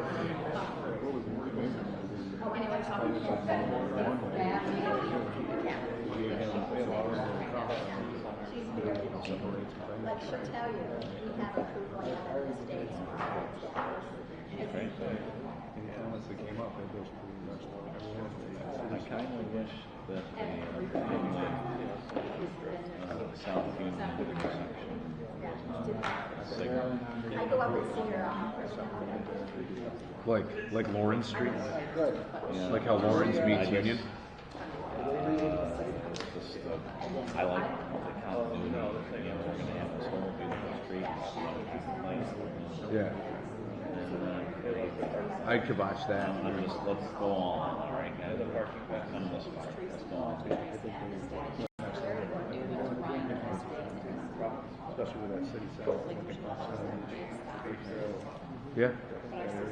Now, I don't think we put one in franchise because, I mean, franchise's like the best kept secret. Like, you don't tell strangers about franchise Park. That's ours. Like, then we're going to share the pool with people. Like, You always have a different perspective on it, though. Never. that's what the missus hates the idea that people want to put like gazebos up. She likes the asphalt because it burns kids' feet, makes them high turnover like a restaurant. You want kids in and out of those pools. Gotcha. You're in the pool, you're out of the pool, get out of the pool, get out of the park area. Thank you. Okay, everybody ready? Right. Okay, let's call Committee of Finance to order for today, Tuesday, July 30th. Members are all present. Okay, approval of minutes of the previous committee meeting on Tuesday, July 16th. I'll make a motion. On a second. Second. Okay, all in favor? Aye. Approved. Let's see, we're going to start with the fiscal year ending 2018-19 summary from Fred. Okay, Fred.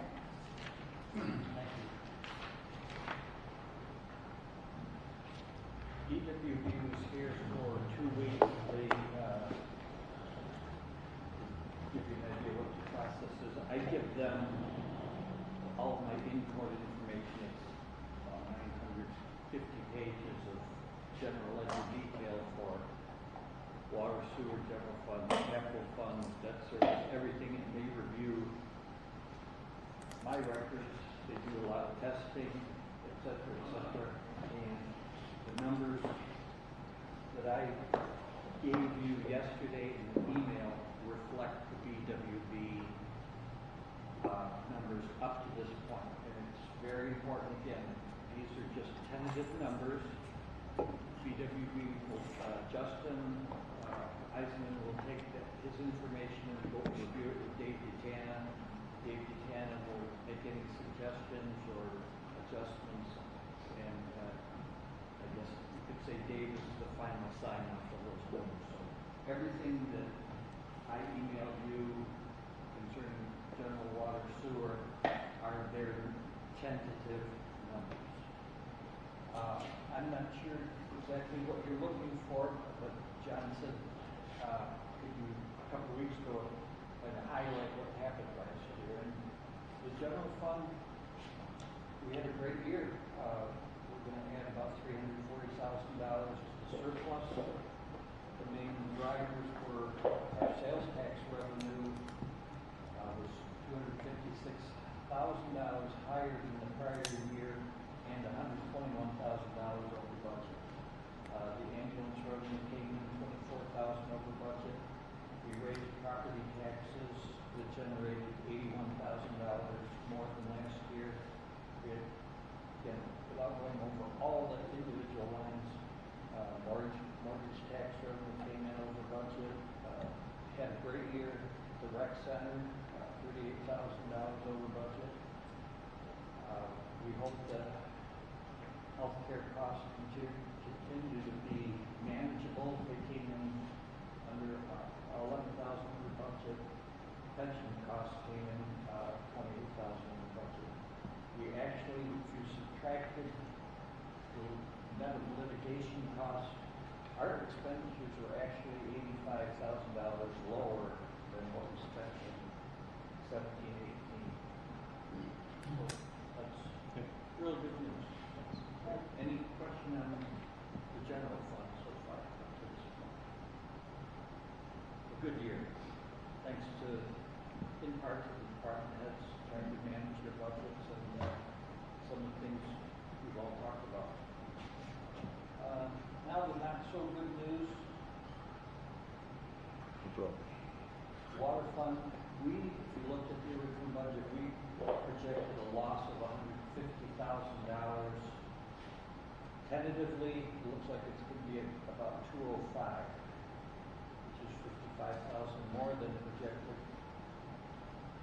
Our meter revenue came in $89,000 under budget. However, our expenditures came in $33,000 under budget, netting to about $55,000 difference. John asked me if I had any thoughts, or Bob Ring, what's going on with the water meter revenue, and I can't think of a single reason. I don't know if people are conserving water as opposed to 3 years ago. I just don't have anything to add to that unless you do, Bob. No, the only comment I'll make is to remember that we did balance our budget last year. I know we're talking about this year, but the future-wise, where we have understood this, that we're going to fix some of the fund balance, but that there were solutions in place to kind of move forward from it. Meaning, like, this year we projected, to do the math, we projected to take 150,000 out of fund balance. This coming year we projected to take Well, Fred, did we, remind me, we did propose to lose $150,000 out of this budget. And this is $50,000 in addition to that, right? So what I'm trying to wrap my head around, and maybe you guys don't have the answer, right here and now, and I know I just emailed it to you a couple hours ago or whatever, but trying to understand that almost $90,000 variance to where we thought we were going to be in revenue, is that spread evenly across the distribution of all users and customers, or obviously we have some of our biggest users in town, the power plant, for example, right? Were their sales or our sales to them a lot lower than historical? I think, Bob, correct me, I think Connie Dutton or Amber, there's a report available that will tell you this revenue by customer or industrial versus residential. So that would be worth looking at. Right. That's what I'm saying. Right. Is there a trend, right? Is there a trend that we need to pay attention to going forward where every year our biggest customers, I think maybe just offline we could maybe run that sort of analysis. We're just getting this now, like you are, so we Right. have our analysis. We talked about that today, and I think we have to take a look at all of that and analyze it and see where it's at. Okay. So, there again, just like Bob and Fred said, this is we're got the information, and I'll say just about the same time you guys do. Okay. So we'll take a look at that. We'll look at the big suppliers and see what's going on there, Right. and try to have some answers. Great. All right. But there's also something to think about too. Is our technology gets better every year too. So every year when I call the water department quite a bit and say, hey, why are we having extreme use in water? And they're way better than 20 years ago at flagging out what the usage was, the exact time of day. You can hunt down the problem, fix it. Then you don't have a problem anymore. It's less water being consumed for negligence, and that's 3 more years of a 100-year-old toilet pumping out 5 gallons of flush to break down, need to be replaced, and replaced with 1.24 gallons per flush, which greatly saves. People are constantly getting energy breaks for swapping out aerators and shower heads, things like that, to save money in water. Well, I think Bob's crew, I think we're able to detect a certain home, and we could tell them that there's something going on at your house where you didn't have that 5 years ago. Right. It's And finally you're- catching up to it. And you're just saying people are using more efficient toilets and Yeah, of course. utilities, washers and all that type of stuff. Yeah, I can see that. Right. Everybody's on conserve. Sure. So So we now- just have to keep tracking that to see.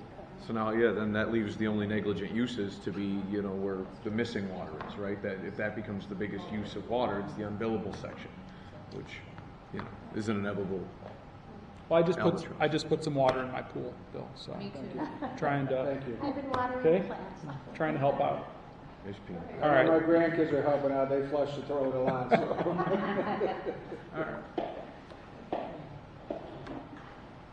Sewer funds, we projected in the budget to lose or take $70,000 out of surplus. Or the BWB's tentative numbers can be closer to 147.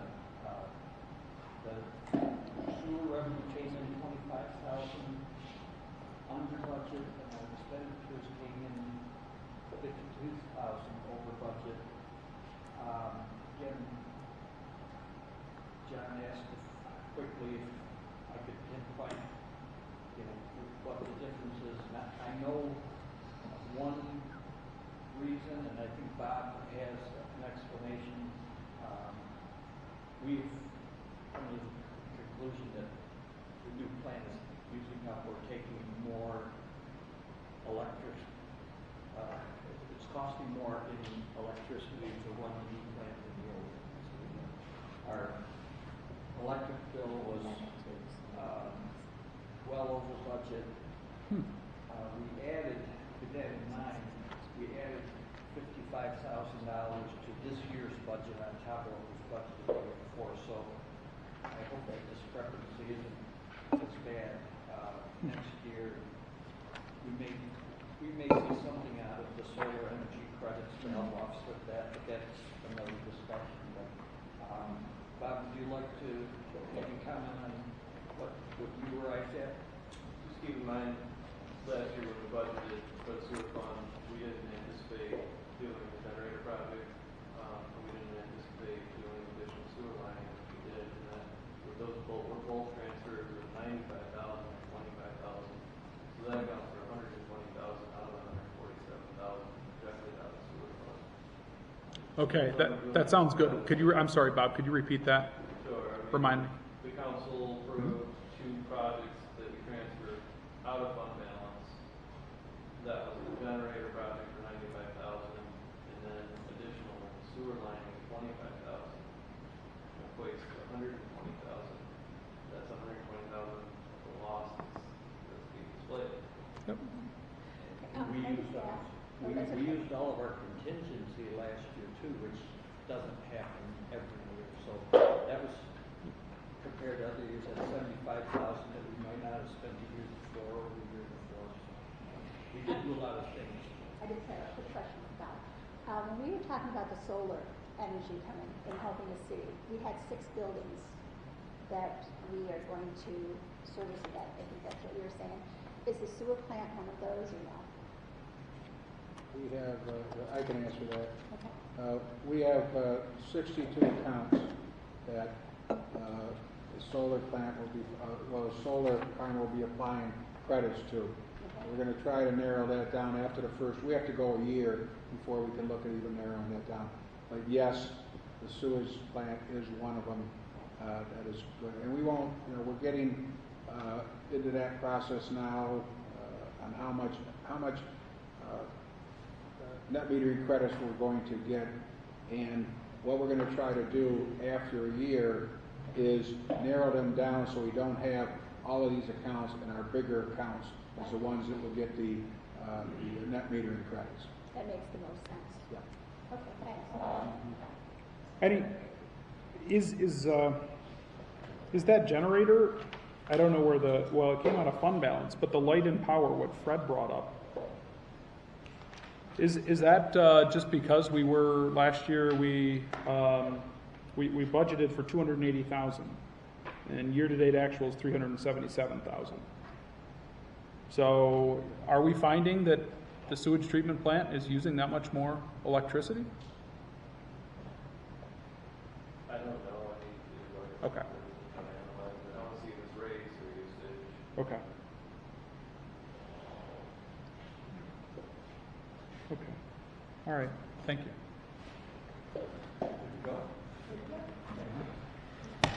Any questions on those numbers? Some good and some not so good. Yeah. Bigger And pumps. as Fred pointed out, Bigger pumps. Bigger capacity.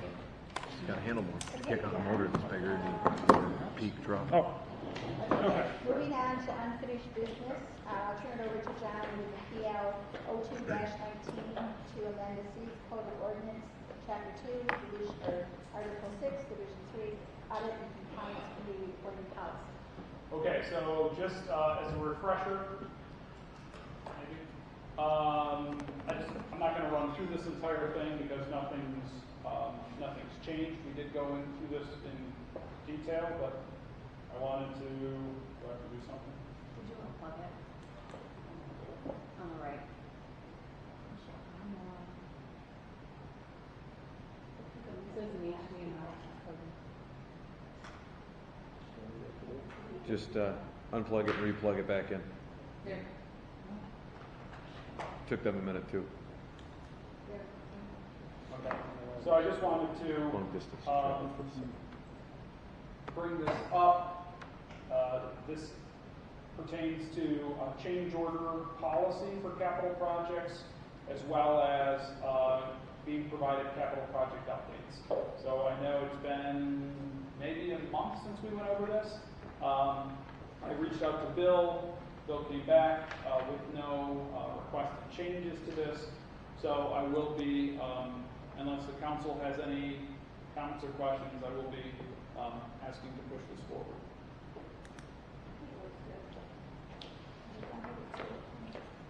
So we've kind of, Bill, anything else? No, at the request, I reached out to the department heads and I didn't receive any comments on it. Okay. So anything else? Are we okay? I will. I'll make a motion then to forward this for resolution. Is that right, Tiffany? Second. Okay, Putnam wants to second.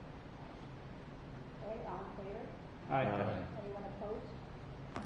Okay, great. Okay, thank you, Mr. Putnam. Sure. Approval of committee reports. You have some? There's Okay. Oh, I'm sorry, I didn't see that. Discussion for $85,000 fund to transfer to additional sewer line. Bob, do you want to address it? Yeah, I know this is the second time we talked about it. We've seen the projections for the budget, work needs to be done. It's difficult to budget for. I know it means we have to take on fund balance. I still think it's important. I don't want to like see doom and gloom or say that it's a huge time up. It is a major concern environmentally. We've been worried about pipe that we want to get buttoned up in 4th Street, which is probably going to be at least 20 years. Again, that process goes manhole to manhole, paid for by the foot. So if you have 2 manholes, it's X amount. We've built this back when it was out per year. So asking for this additional money would get us a little farther, but it would get us to the end of the line, which was, remember the map, like 530 feet. So I guess the ball's kind of forward as far as willing to fund it with our large fund balance. It is a priority project. It's not that it's going to go away. And this is the line that's adjacent basically to the river. Yes. So, I personally think it's something that we really need to do. I think we're just holding our breath, so, we're hoping nothing happens again. And I think it's in an area, we had a presentation earlier about making that, corridor coming into Olean, beautiful. And this is the stuff that's underground you don't see. It's so beautiful and it's functional. And I just think having it so close to the river, that pushes it up as far as a priority myself. And I'll open it up to anybody else with any comments. I'm going to second you, Linda, like I did in the last meeting. I completely support the expenditure here. You got my support, Bob. I support it. I think it probably needs done. My only concern is if we keep going over budget on the sewer fund and we keep using the fund balance for things we can't budget for, at some point we're going to run out of fund balance. So I think we need to start taking a hard look at making sure we can budget and maybe say each year how much we are going to take out of fund balance. We just don't take it from it, especially since we're over. And especially if you think the electric and stuff is going to keep going up. Well, just to answer that, we hope we took corrective action in the current budget, so we're not going to go over it. Remember, that report was on the last budget. Right. So we did up, like we said, we up the energy by 55,000, and we took some other corrective actions in there. So hopefully we won't. But with that being said, Bill, that's fair. But just as the generators came up last year that we paid for, this is something that is not budgeted for. That we would have to take out a fund balance that would, again, going a year from today, we'll say, well, why were we over budget? And then they'll say, oh, well, we approved an $85,000 expenditure for additional sewer lining. And and I mean, I don't want to be like the Debbie Downer on it or the Donnie Downer, but my father-in-law, he's like, his name is Don, so it's the Donnie Downer.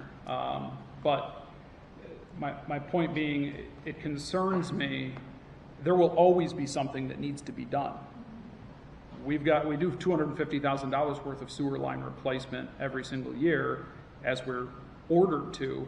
This is just us saying, hey, since we're doing it, it would be great if we could do an extra $85,000 worth of, and I'm not saying, I guess I'm for or against it.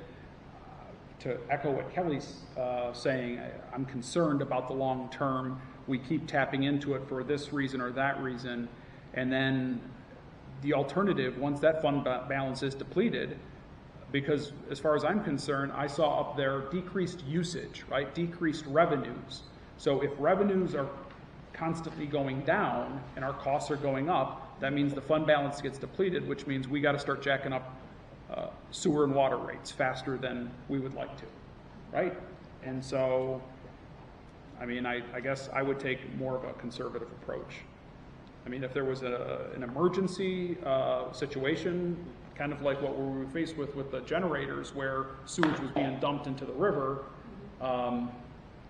then yeah, I guess I could see that. But is this gonna solve an immediate problem right here and now?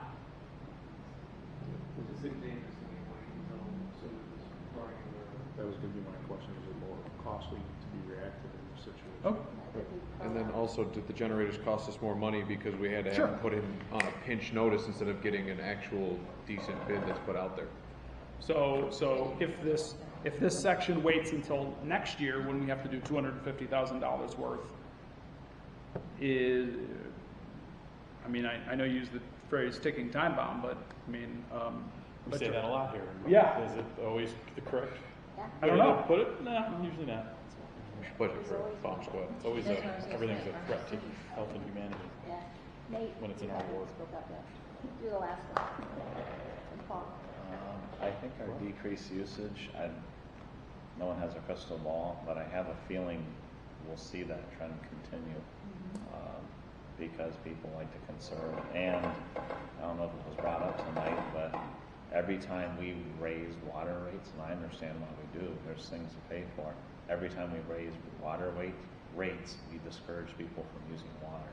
So and raising rates will probably continue into the future incrementally as we pay for all this debt. So I do think we'll probably see the decreased usage as either stagnant usage or decreased usage as a long-term trend. I would be surprised if it increases. So I guess I'd say I'm a little cautious of this thing. And if the thing breaks, I mean, it'll be a big I told you so, but again, we don't have a crystal ball, and there's ticking time bombs all over the city, and all these old northeastern cities. That's a very good point, though. The fact that every year you raise rates by 1%, it's not a full, true 1% of it was the previous year. People are using the water less. You're actually only raising it by 0.9% in actual realized value of revenue. It's just something to think about that I just pulled out of Nate's. That's a good thought. Well, I think sewer versus water, everyone uses a sewer. We can't get away from it. And I guess my question to Bob would be, if say in the next month or so we have a break over there, how much is that going to cost us?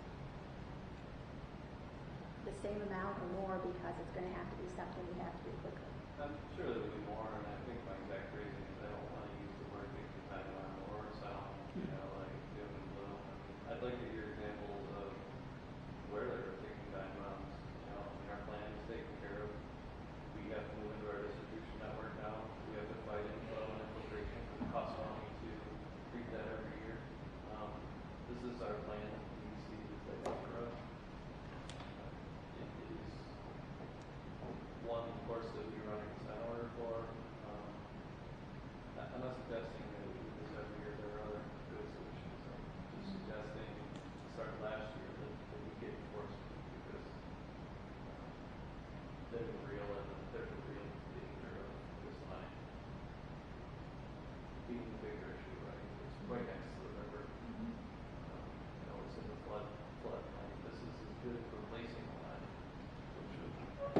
to replace that same line would cost money. Can I ask a dumb question then, because I'm not a municipal engineer? If the line breaks, is there going to be sewage in people's basements? No, I mean, there's protections. Okay. Trunk sewer, they're not. So the worst case scenario if the line breaks, there's sewage in the river. Sure. So will the people be able to I can live with that flush risk. their toilet? Where will it go when they flush their toilet? But I think I need to go back to this DEC consent's been there all along, so it's not like we just got one and we have to put it in.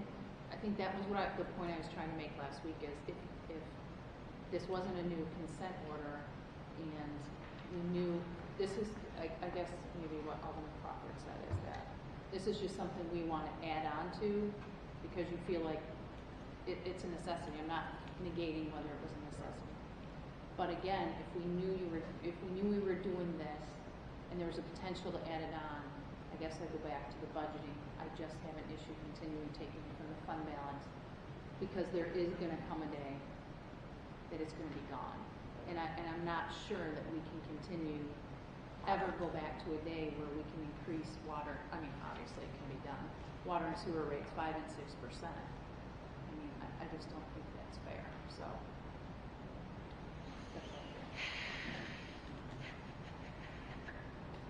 I mean, it is a safe way, given the amount we have in fund balance. At least give us guidance, right? I mean, is it 15% that's allowed to be in fund balance? And I try and be conservative myself. I don't want to just spend this money to spend this money. Then let's decide on what we are willing to spend it on, or $1.5 million, at least at this point, is going to go on ice for a long time. At least period of time where we can make it for look at our restrictions. You'd be surprised how quickly that can go. Yeah. But at the same time, we're just hoping and crossing our fingers that nothing happens. We can sit on the million, feel good about it, and think, well, we won't have to raise rates, and then one day something happens, and we're going to have to spend it. I mean, you either pay me now or pay me later. You know, that's kind of the bottom line. So, I mean, it's like your home. You know, if you have a leaky roof, you don't put it off because you want to buy a new TV and fix the leaky roof. But the problem with that theory is, I save that money out of every paycheck, knowing that that's going in an emergency fund for that. When we jacked up the rates for our taxpayers, we told them it was because we had to pay off that sewer treatment. But or that the wasn't, treatment that plant. was. But that wasn't us saving. That was not us saving. No, but you knew you were going to have to jack them up for that project. That wasn't safe. That was money we had to spend. But it's sitting in a fund balance. So now. we just leave it there? No, but we should give it back to the people who put it there in the first place. I don't think that's the way. Since we've all, I don't want to thrust Alderman George on, but I mean, since everyone's kind of thrown our opinion out there, I would be curious. I mean, Yeah, I would be in favor of replacement at this point. I think it's a matter of taking a recommendation from the expert and saying, let's put a plan in place and let's attack this section by section. It's either do we pay for it now or budget into next year. Yeah. Either way, the money's coming from a similar source. I think it'd be prudent to do it right now. thanks, Brian. So I just wanted to hear everybody's opinion on this. So do you want to put this off? Do you want to vote on it? What would you like to do? This is a discussion. Okay. So we'll put it on.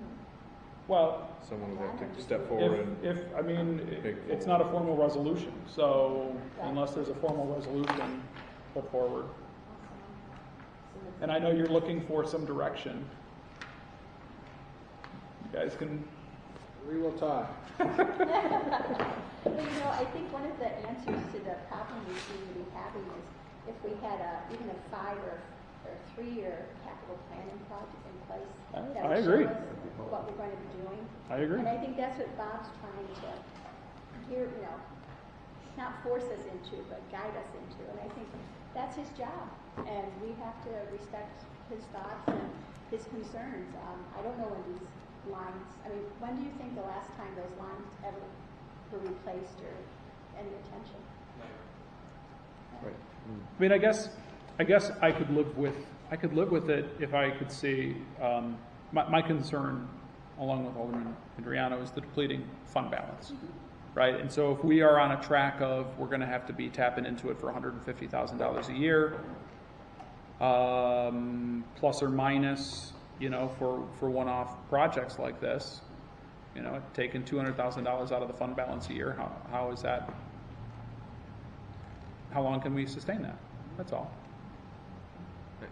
I see your point. I just also see where Bob's kind of stuck in a rock and a hard place too, because I mean we're under consent order for 250, but 250 is maybe 1/8 of having to, you know what I mean? Like if you you keep have saying 50, about the consent order, we're spending $250,000. No, I know, I get that. No, I know that, but we're meeting somebody, that obligation. No, I understand that. What I'm saying is that the DEC had to step in and put a gun to the city and say, listen, you have to spend $250,000. When really that's probably, if you took all the lines in the city, did them over 50 or 75 years for their expected life, and had to replace them all in a 50-year every so much every year, we'd probably be close to $1 million a year just to even come close to that. He's probably pushing 1/8, and he's trying to bucket water out of a ship that's eventually going to sink. I think your point is if we would have been spending $200,000 a year all along, we wouldn't be in the situation we are today. Right. Yeah. Hindsight's 20/20. The 250,000 was as a result of the consent order. It is a master plan. Maybe look through it and familiarize himself with it. It also includes capital projects, including sewage treatment plant replacement. That was agreed upon. A number of other projects, like the second project. Bob, could you get us a copy of that? I mean, is it really thick or? Is it online? Rockefeller had one with him. Just kidding. It does suggest you right here, like projects. How long until we get to 4th Street? 2 more years.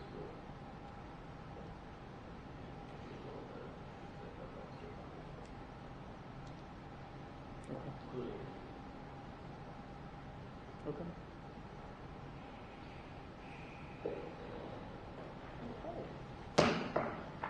So are we leaving this on for further discussion until we put something together, or what is your pleasure? Leave it on for further discussion. Okay. Carry it. Okay, approval of committee minutes or request? No request, okay. And then motion for adjourn, I'll make a motion. I'll second. On favor? Aye. All right. See you next Tuesday. There's,